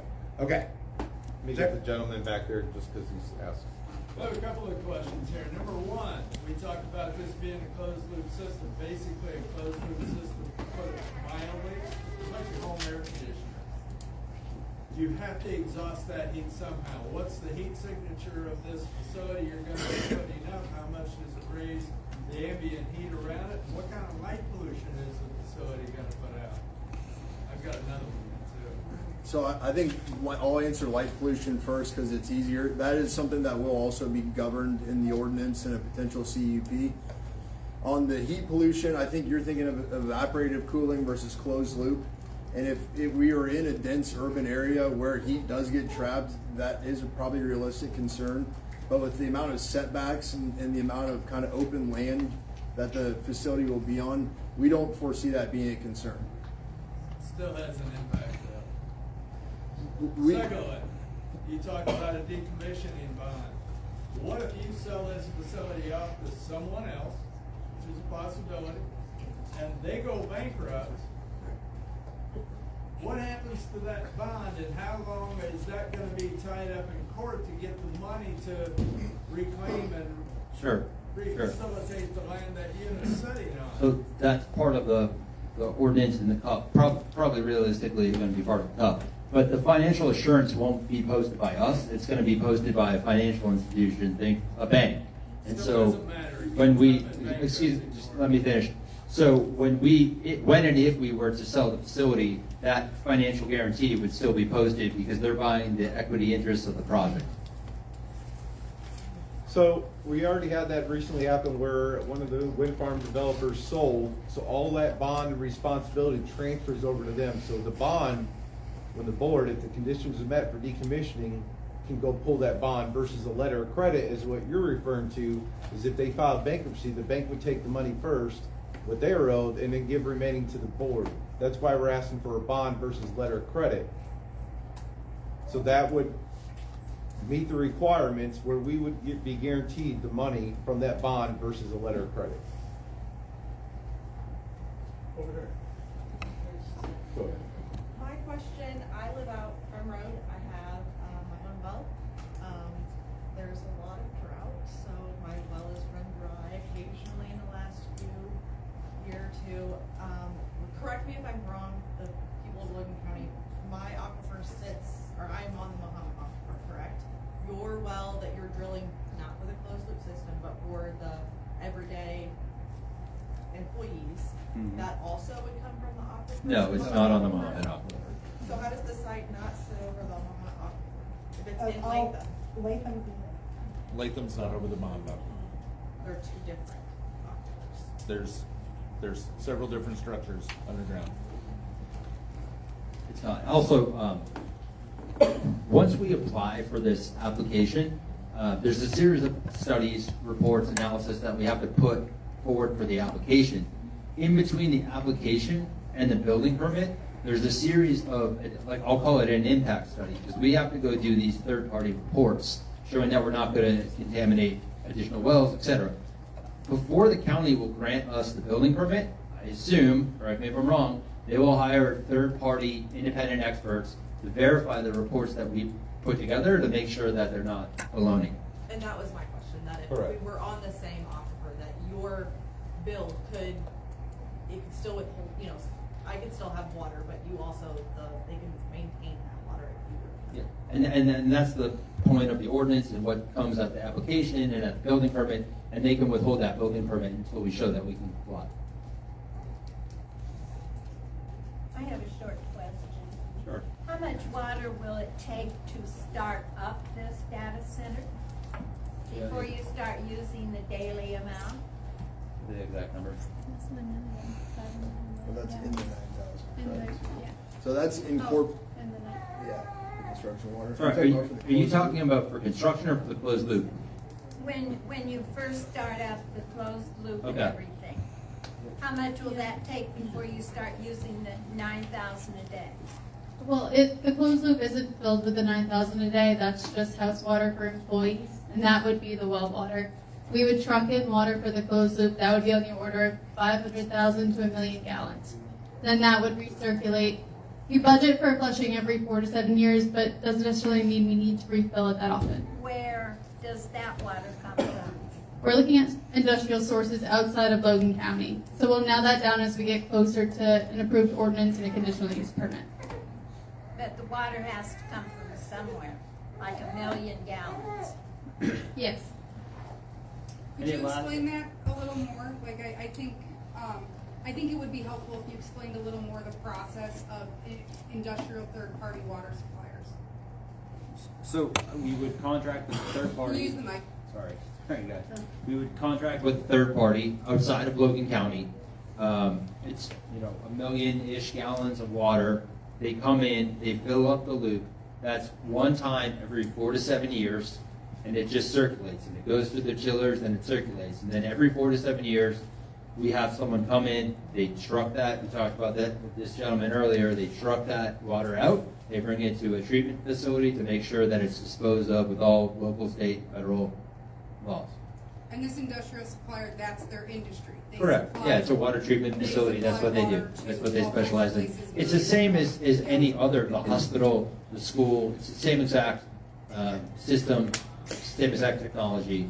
And I hope that they're complying with those same standards that we're going to comply with, and we're going to have to comply with under the ordinance. Somebody's gonna have to come up with the water somewhere. Correct.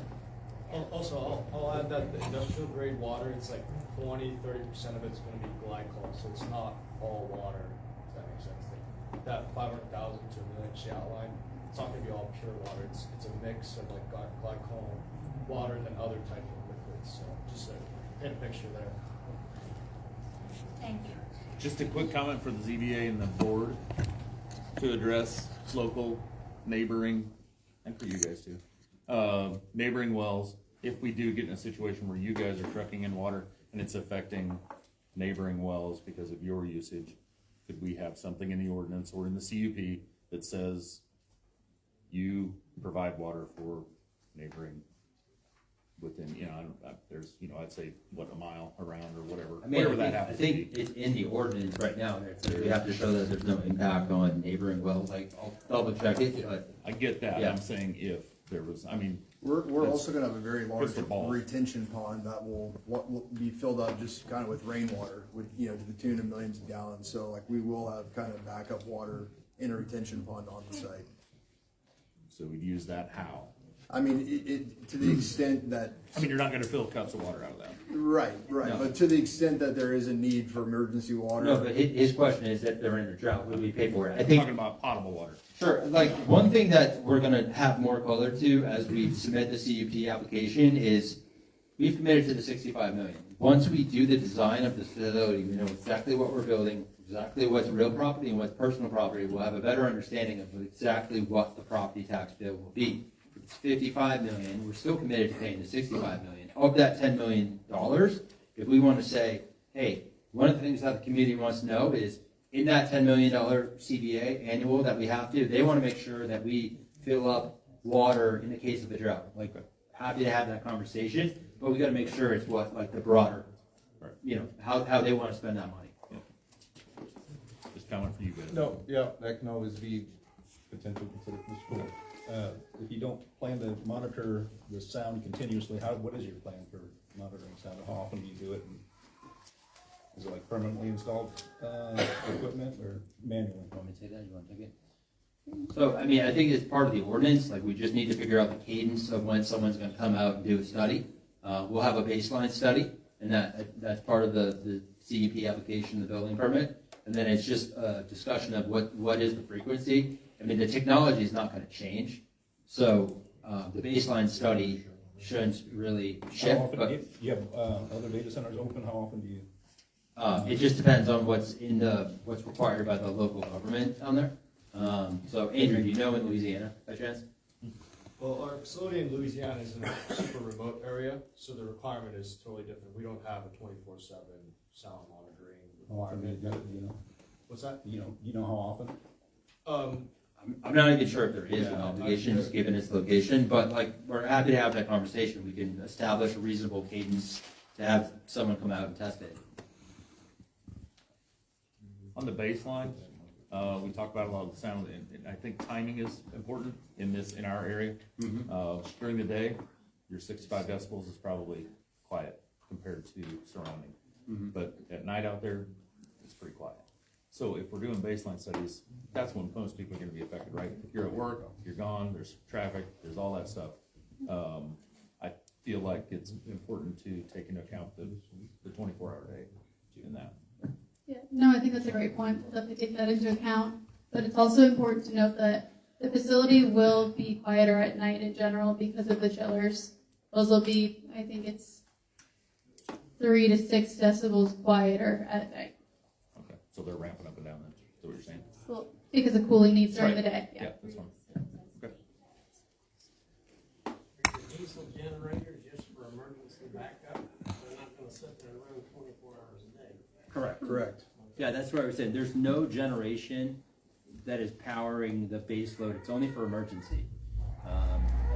And there's periodic requirements by state, local, federal, where you have to test it. I believe it's once a month for a couple hours. But other than that, and we're not going to test it at 2 a.m. in the morning. Sorry, did everyone hear what I said? Or? Okay. Yeah, I want to ask you about those generators. Aren't they about the size of an SUV per each one of them? And then you got to have around 250 to 300 of them at about 2 to 3 megawatts a piece to produce. And then it's going to cost about 16 million gallons a year just to exercise them because of that 1 month cycle you got to run, because these are giant motors and they burn tens of gallons an hour just when they start up and they're bone cold. And they've got to run until they get warm. I've been around these giant generators before when I was in the United States military, as well as a police officer over the state. They're not quiet. They burn a lot of fuel. And the worst burn and the most pollution comes when they're stone cold. You're starting these things up stone cold every single month and burning how many gallons? So, not to mention then that's a lot of noise coming from these. And that's a lot of generation that is being produced constantly. It's not necessarily correct that you're saying there's going to be 250. It depends on the tenant. Like, Andrew, how many megawatts of backup generation do we have in Louisiana? 15 megawatts? 18 megawatts per 330 megawatt facility. So it's what, 6 generators? 6 generators. And it's going to be enclosed.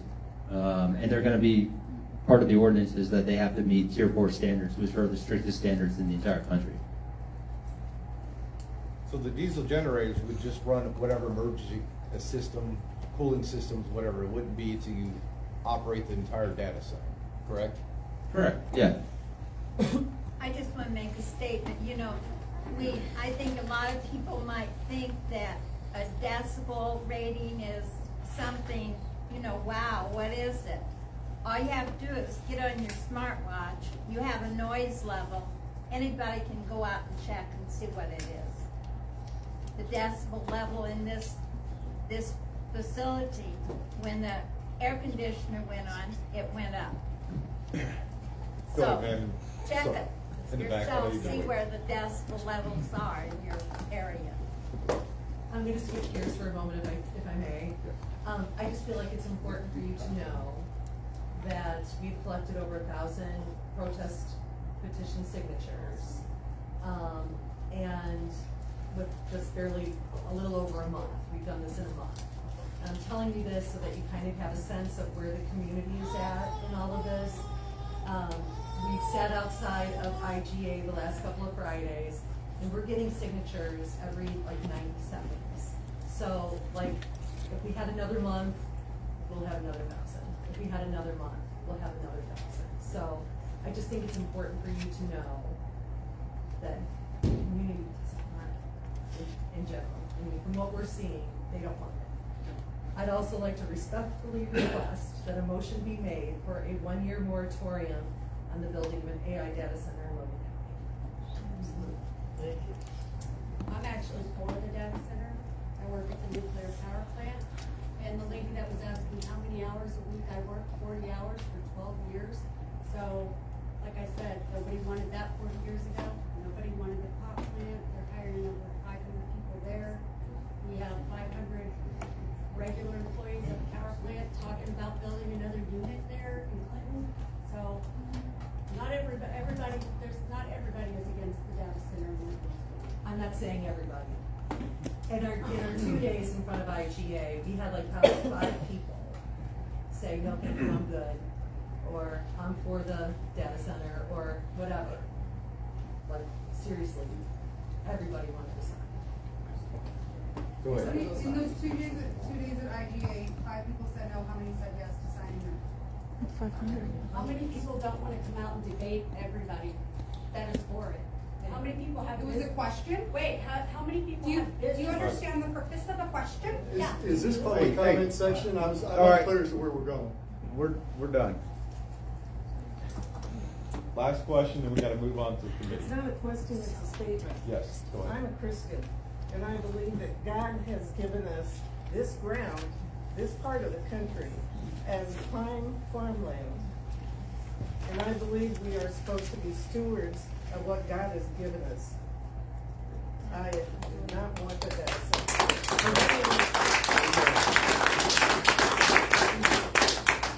All right, any last questions from the committee for HUD 8? Okay, I appreciate it. Thank you. Clarification. Can I get clarification from him? Yes. Okay, you stated earlier that the last 2 wars have caused our power bills to go up. How are you specifying that the wars, whatever wars we've had, have caused my power bill to go up? What specifically caused it? So typically the price setter of electricity is natural gas is the most predominant form of power. And that's in the caused by US. which war? Qatar is one of the largest liquid natural gas exporters in the world. So the US is exporting more natural gas than ever.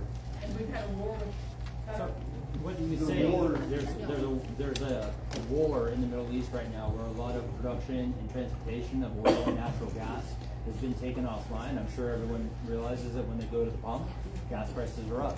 Natural gas Okay. sets the price for electricity. All right, we're gonna move on. All right. Moved on to new business, line item number 2, which is data center moratorium. So I'll open up for committee right now for any discussions around moratorium or challenges. I would like to make a motion for a 90-day moratorium. That way it gives the voters a chance to get it on the ballot if they wish. And it would give the board a better grasp of what the community wants. Motion made by Mr. Sanders for a 90-day moratorium. Can I clarify something? That's not enough time to get it on the ballot. We're already in the middle of motion, we have to continue forward. Okay. I believe the county clerk said they had till August, first week in August, to get it on the ballot. Okay. That would fall within that 90 days. Was it? Yeah, that's Okay. accurate. All right. Okay, motion's on the floor. Is there any seconds? Seconded by Mr. Bowling. Open for discussion.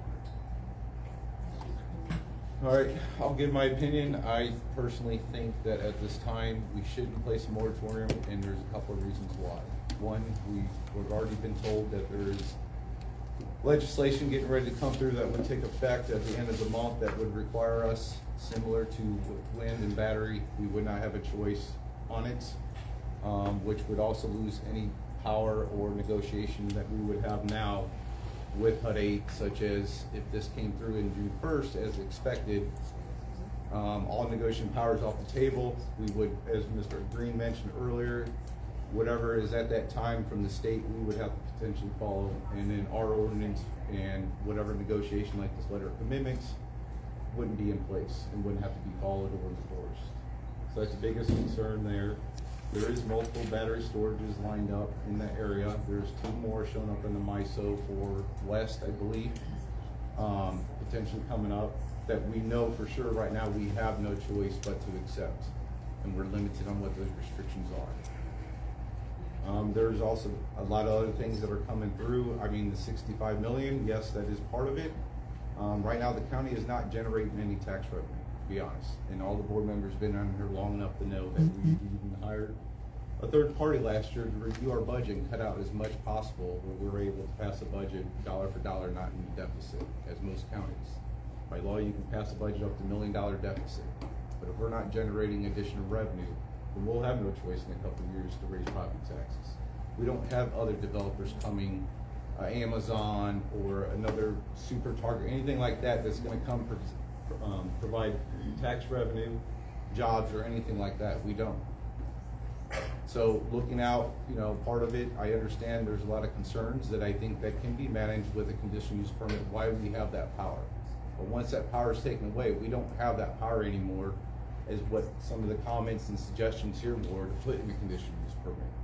If we wait the 90 days, and in the state in the middle of the night, which we've all seen at Springfield, tomorrow night, next week, pass legislation, then we're no choice but to take what that legislation is, and then everything else that we have with our draft ordinance or restrictions in place, we're gone. Unless, as mentioned earlier, we move forward, they apply, we enforce our ordinance, and then they're kind of locked into that versus what would change later. There is risk with battery storage. I understand people don't mind it, people may not understand it. I did discuss in 2021 about the Morris fire, which was 180,000 pounds of lithium ion batteries that caught fire, and they had to evacuate 5,000, 8,000 people in 2021. Right now, there's potentially hundreds of acres of battery storage that would come over to that 345 kV substation. Understand the risk is low, but the impact's high. That if that was to catch fire, and as described, the lessons learned with the Morris, they're not able to put that out. And all those chemicals would travel based on wind speed, direction, and contaminate all the farmland, not just within where HUD 8's footprint or any other data center. And then with being that close to Latham, you would almost have to evacuate Latham. I don't know what the cleanup time would be, but that would be more contamination. And that would, the county wouldn't be able to cover that. That would have to be up to battery storage if they chose to cover it, or their insurance. So that's another risk that I think has to really be considered, because we know June 1st, we're not gonna have a choice with that. A couple other things, jobs. We don't have jobs. I understand there's a lot of debate, differences on, is it gonna be local, is it not? And that, that's true for any developer, any business here or outside. A lot of people work outside the county. A lot of people move here. Right now, I think it's very hard to even buy a house in Logan County. They're going off the market still because a lot of people are moving here. So I don't know if that really should play in a decision on that, because like the union jobs, it's all based on books. You sign up based on seniority if you want that job or not. So there's and depending on how many laborers and union people we have in Logan County, would they take the job? Do they have seniority, or are they on another job they want to stay with? I deal with that a lot where I work. We bring contractors in. It's just based on if they want to come and if the books are open, or if another larger job. And it could potentially be someone from out of state, could be someone locally. That's something I don't think we can control, but we can also hold them accountable for the 100 jobs guaranteed.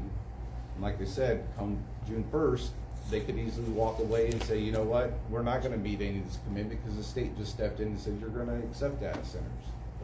Not saying they would do that, but I'm just saying that's an honest risk. And from all the other developers with the wind farms and batteries, none of them have came to the board and discussed this like this with us. We see their sales presentation, and then that's the last time we hear from them until we have the conditional use permit. And that's the honest truth. Since I've been on the board, a lot of you guys, there hasn't been anybody but one. Top Hat gave us a benefit fund to go to the sheriff's office, $100,000. We did talk to other developers, wind farms. They had no interest in it. They had no interest in the community. They provide anything to the community. So I think difference between what happened in Sangamon County and here is a lot different. Our ordinance is twice as strong as what Sangamon County put in, a very generic, non-really conditional use requirements that can be even enforced. So that's why I think that for the committee, we shouldn't pass or move forward with the moratorium, because those are a lot of risks that we're gonna have to take on.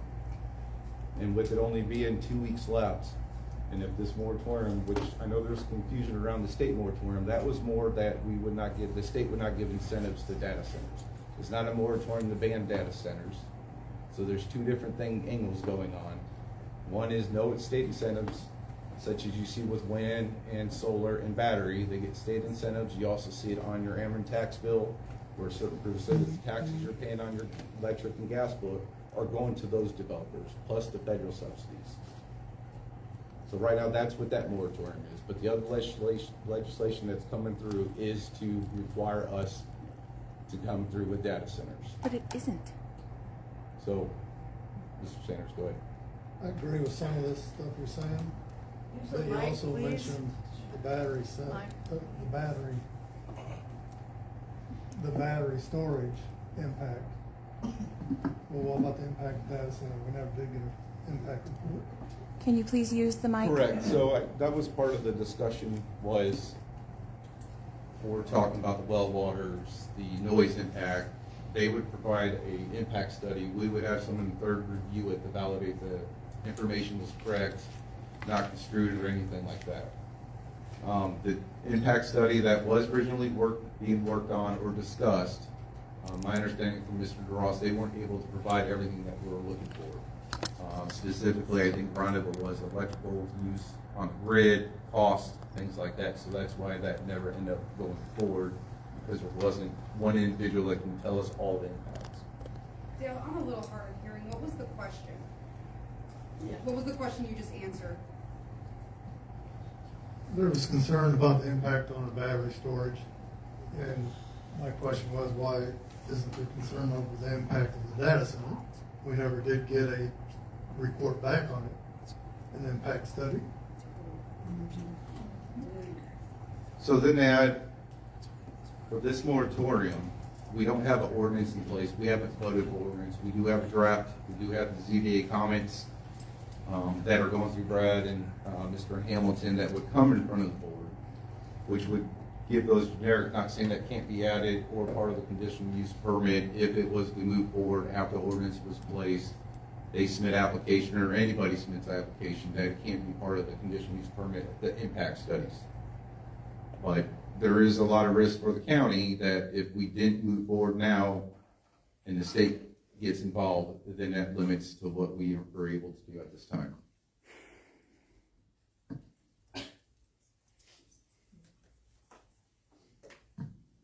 But to your question, I'm not saying we can't put one in place, but this is just for a moratorium, but with the ordinance still being drafted and not approved, does not allow any data centers to right now submit application, because we would still have to vote for it, but we could always add that as a requirement to saying, hey, our ordinance will require some type of impact study before a conditional use permit can even be issued, depending on the results. And obviously the board can say, well, you know what, we don't like the studies, how are we going to mitigate it? Or no, we just end it and we don't move forward with the conditional use Well, permit. that would be the same way if this committee made a motion for a moratorium. It still would have to go in front of the board, the full board. True, but a lot of people don't understand when it comes to battery storage, wind farms, data centers.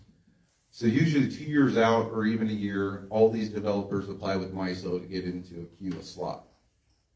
Then they do their study. Then they'll come back and say, yes, we can support it, or no, we can, but you have to pay this much for infrastructure. Then kind of Ameren does the same thing. And then usually MISO or Ameren will give you about a 6 month heads up, say, you're going to get your interconnection agreement within 6 months. Here's your window, 15 days, take it or leave it, whenever it comes up. So I think for you guys, for like May, so right now, if MISO came tomorrow or within their window that they give them a heads up on, so I'm assuming that's why suddenly in December, we got the notification, hey, we want to submit an application because their 6-month window was coming up. So if we place the moratorium today, their Ameren interconnection agreement comes up, they have 15 days to sign it. If they don't, they lose their spot and it goes to the next queue, which would be battery storage or whatever would be behind that in the queue. If you look at MISO, a lot of stations now, substations, you'll see 1 or 2 things behind it. Some are only 1. But like this one being a specific 345 kV makes it special to certain like data centers or even battery storage putting additional generation on the line versus you see the smaller one, 12 kVs for wind turbine, things like that.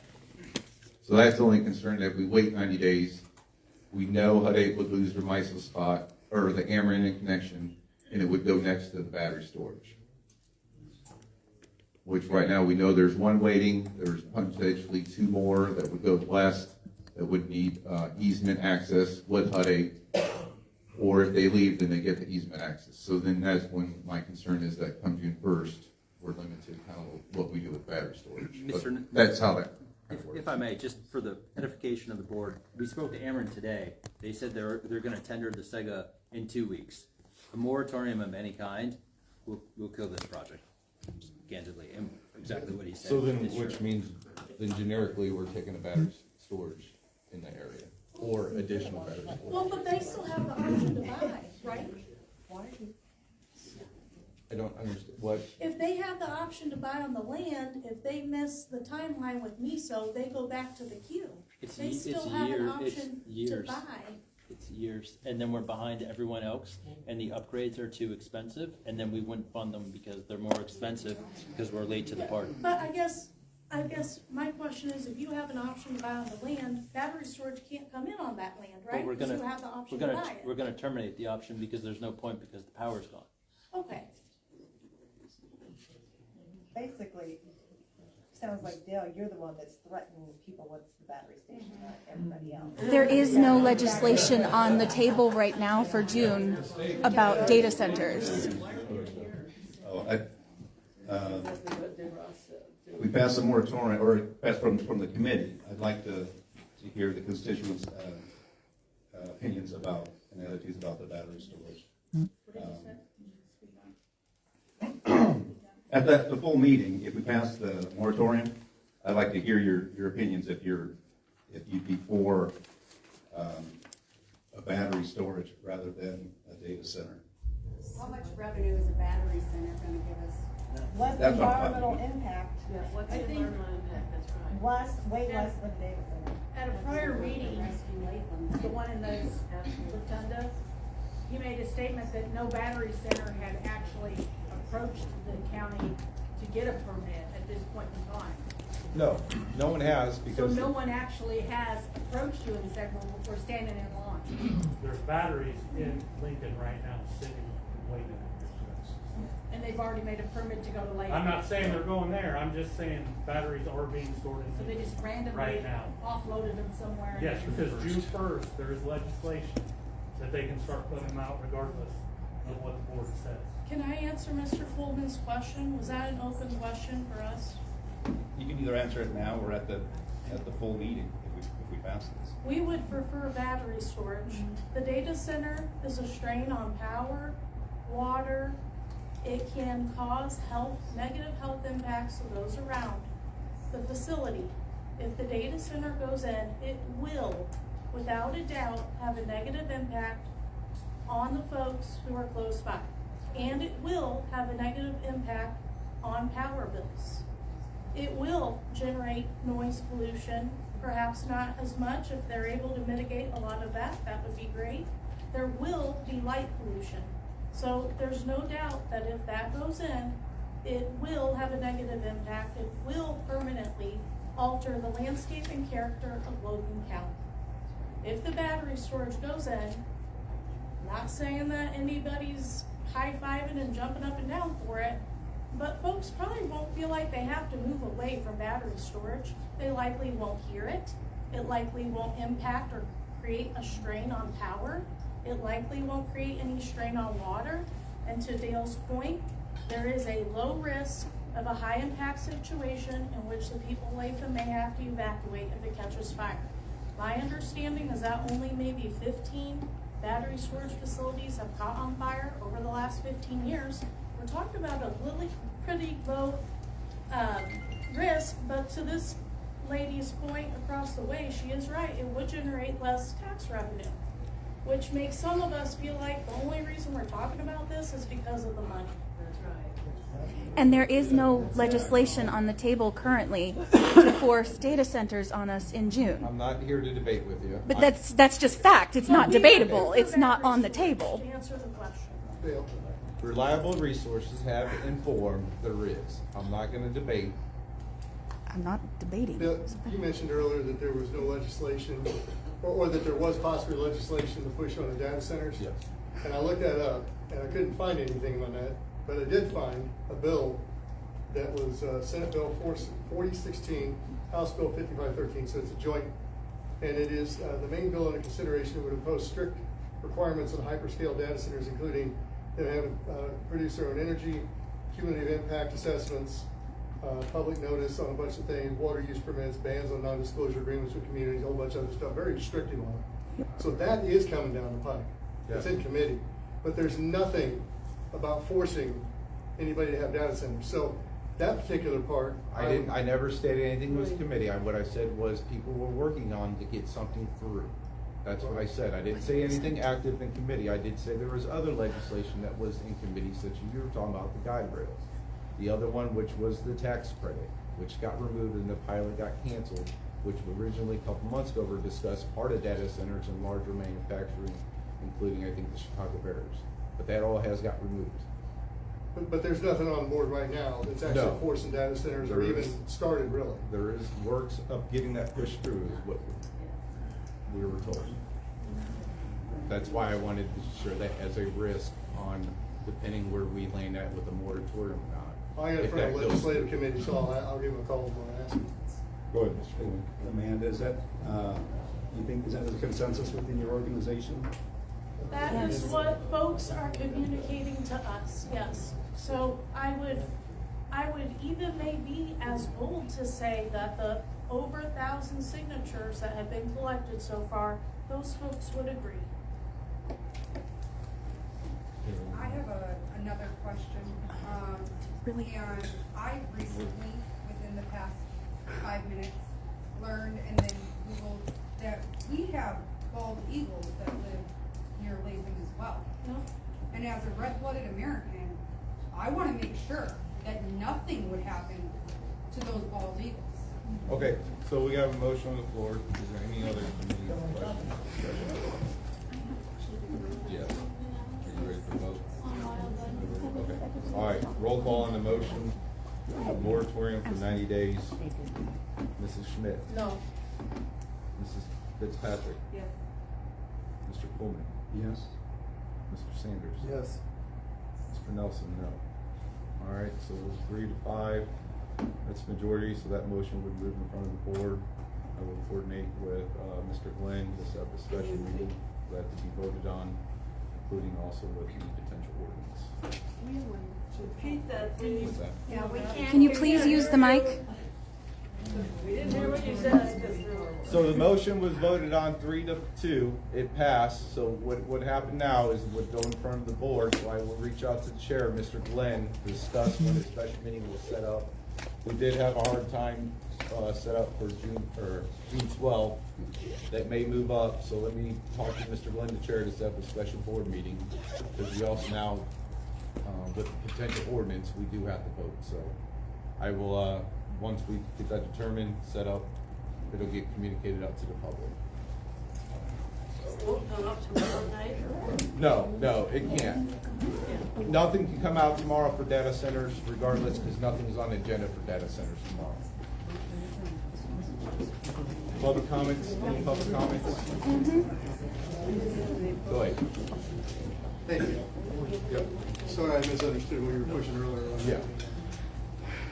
Yeah. Okay, so HUD 8 is among that whole group of data centers is well known around the United States for quote unquote allegedly not telling the truth quite often.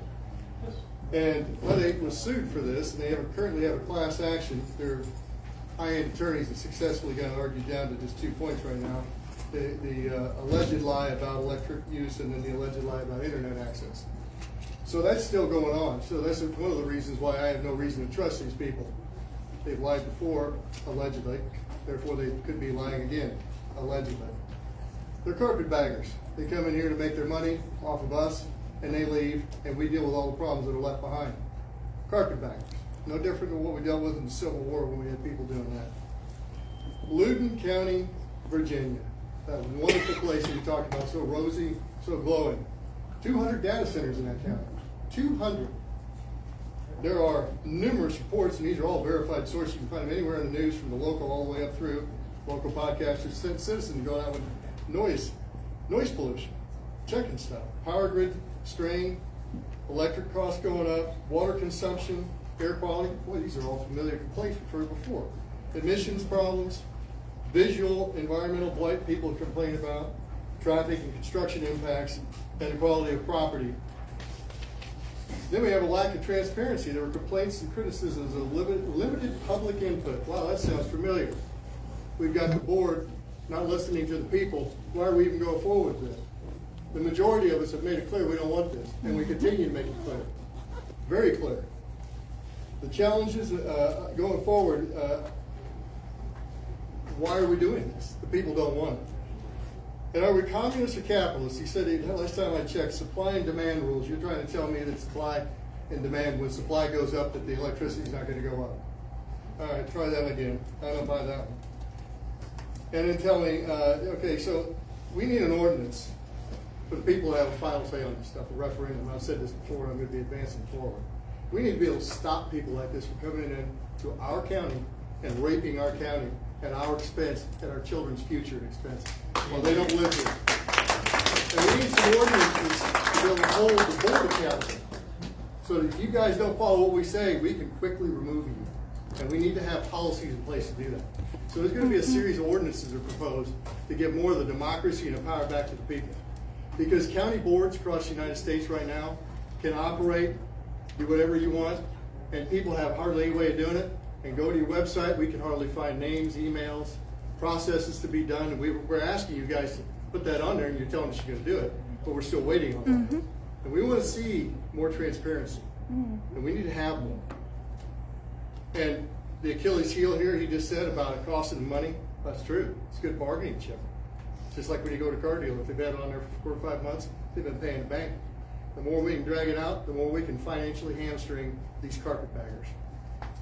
Okay. And those who said yes, can you go over it as to what their reasons for why they voted to go ahead with the data center?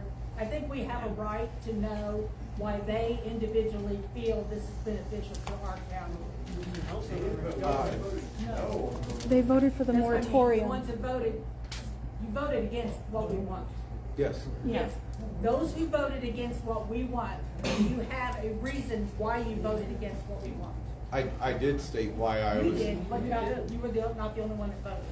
Okay, so if any of the board members want to talk to you afterwards, right now we're just in public comments, so let me get around to the public comments. Go ahead.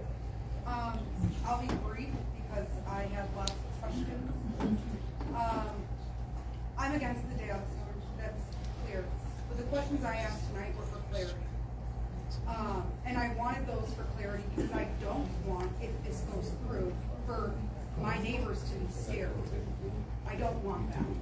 And so I'm not for the data center, but I'm asking that as many restrictive provisions be entered into the ordinance that allows for enforcement and safety. That's all I'm asking. I would like you to vote no too. But if I'm being realistic, if it's not going to happen, I want to make sure it's safe. And it's safe for those kids. Because that amount of decibel, what was at least offered today at 65 dBA, that would kill me.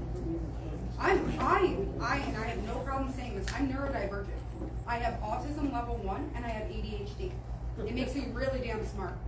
But if I had that level of noise constantly, I would have a mental breakdown. And the children that are coming up in this time, and they have social media and all these things, if their parents are giving them social media, if they have autism, if they have ADHD, that's going to kill them. It's going to ruin their minds to have that much noise.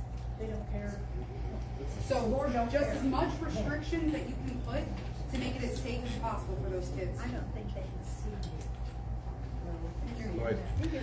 I just wanted to say that I find it incredibly disingenuous that you keep insisting that there will be data centers forced on us by June 1st.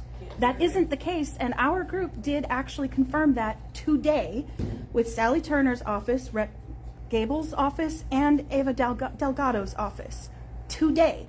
There are legislations in place, or not in place, but in the works, the Power Act, that would give us more control and more protections, not less.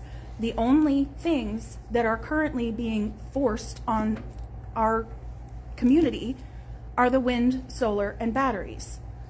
It's not fair to say that it might be forced upon us to have a data center when that is not at all the case. That was... Okay, I said that. Oh, I thought you said the data center. No, I said the data center isn't being forced. Okay. Do you have anything else with your public comment? That was all my comment. Okay, any other public comments? Yes, ma'am. I would like to say a word for the land again, please. God created all of this that we live in and us, and the word was given to the people to put on the creation to take care of it. Now, for a lot of centuries, people thought that meant they could do anything to it. Use up, pollute the air, pollute the water, whatever. It didn't matter because they didn't really understand a lot of the science behind all those things. But in this age, we do understand that we have to really care for the land and for the air and for the water and for the people. And so I would urge us to not cover up this best farmland in the world and know that it can continue to grow food for our people and continue to be respected in that way.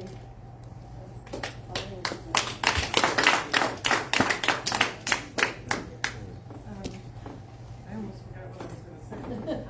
However, besides the money, the 65 million, besides the maybe 100 jobs, what is the day-to-day benefit for us as individuals in this county? What would be the day-to-day benefit of having this data center in our county? What's it for? What's its purpose? It's money. I mean, it's the same thing as the battery storage. I mean, what's its purpose?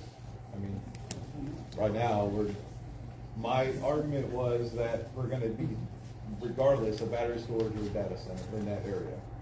So why not take advantage of what we can get out of something that would benefit the community as a whole or the county versus the battery storage? We would be limited what we can even get or negotiate, if anything, and be less restrictive because we're gonna have to follow the state's requirements. So in a sense, you're picking one over the other, but one of them are coming, so which one do you take a risk on? How could I put a question to you?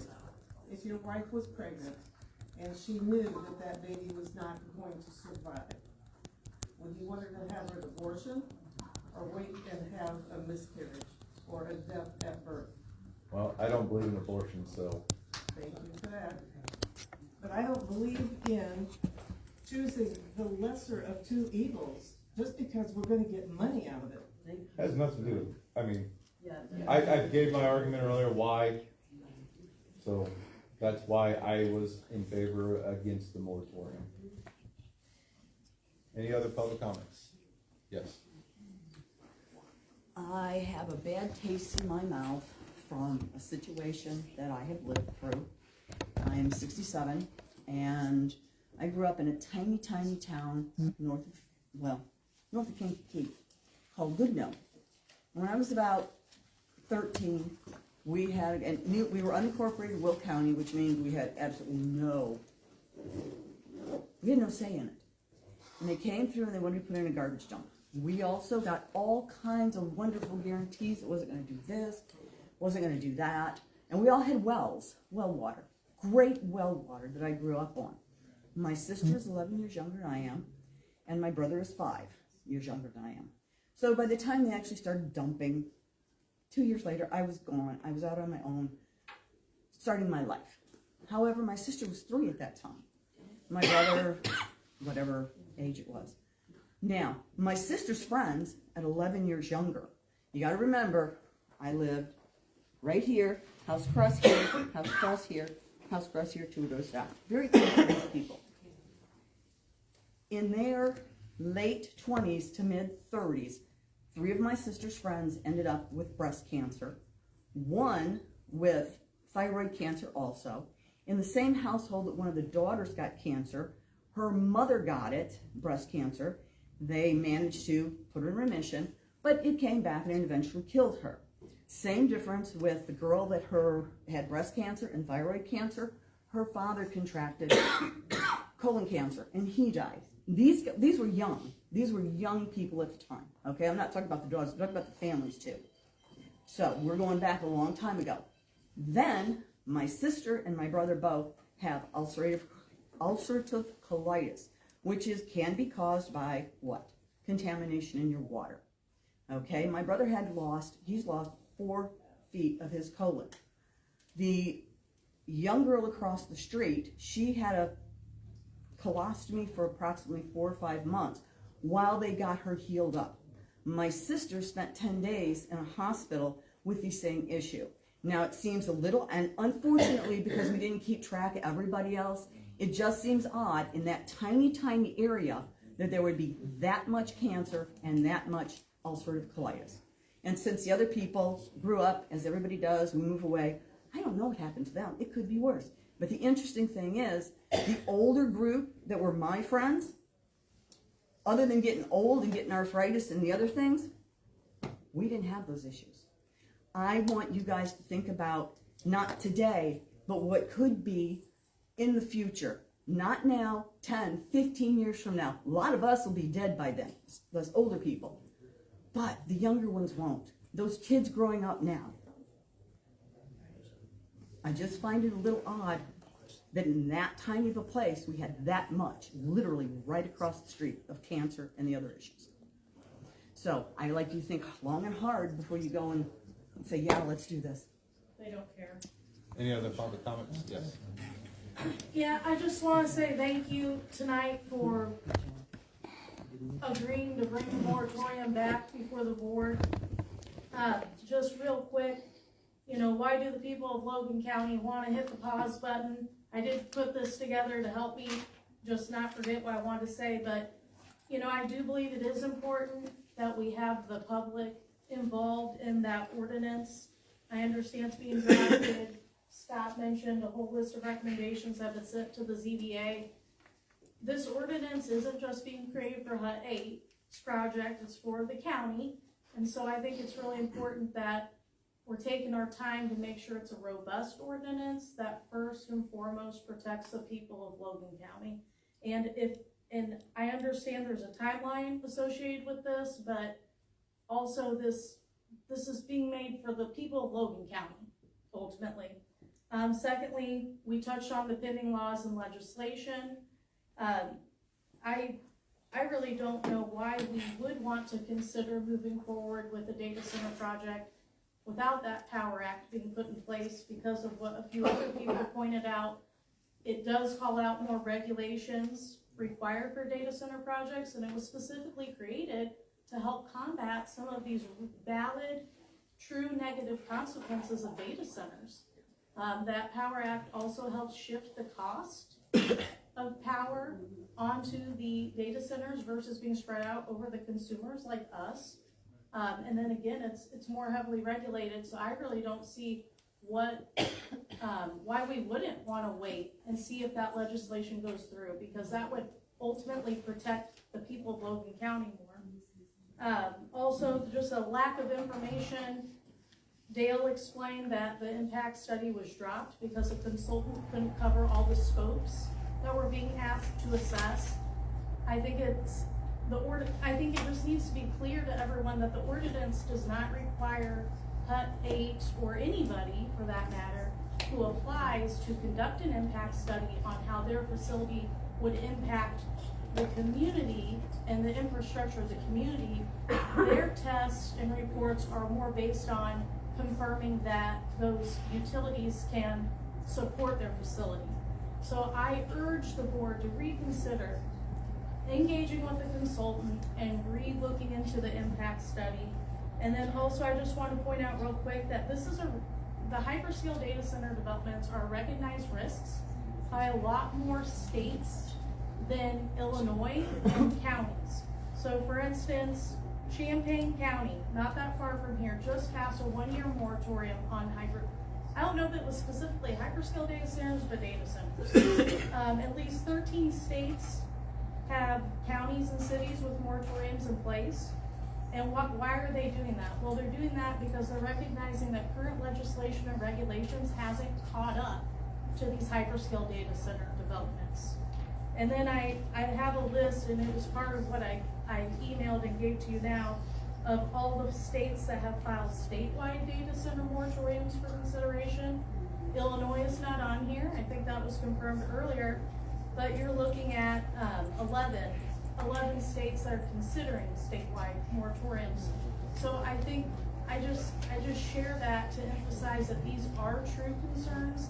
It's not just our group or people in our county. This is something that's recognized as an issue across the nation.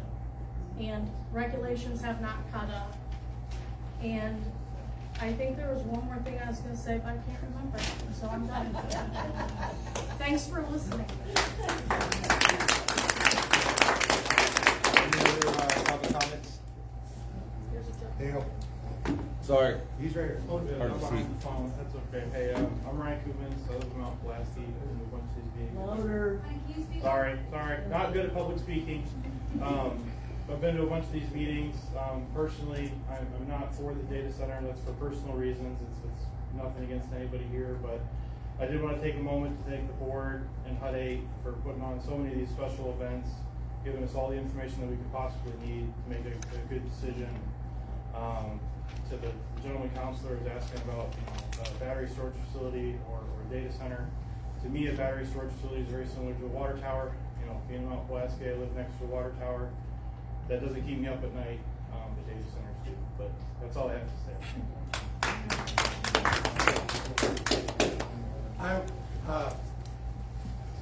Al, can you answer this question for me?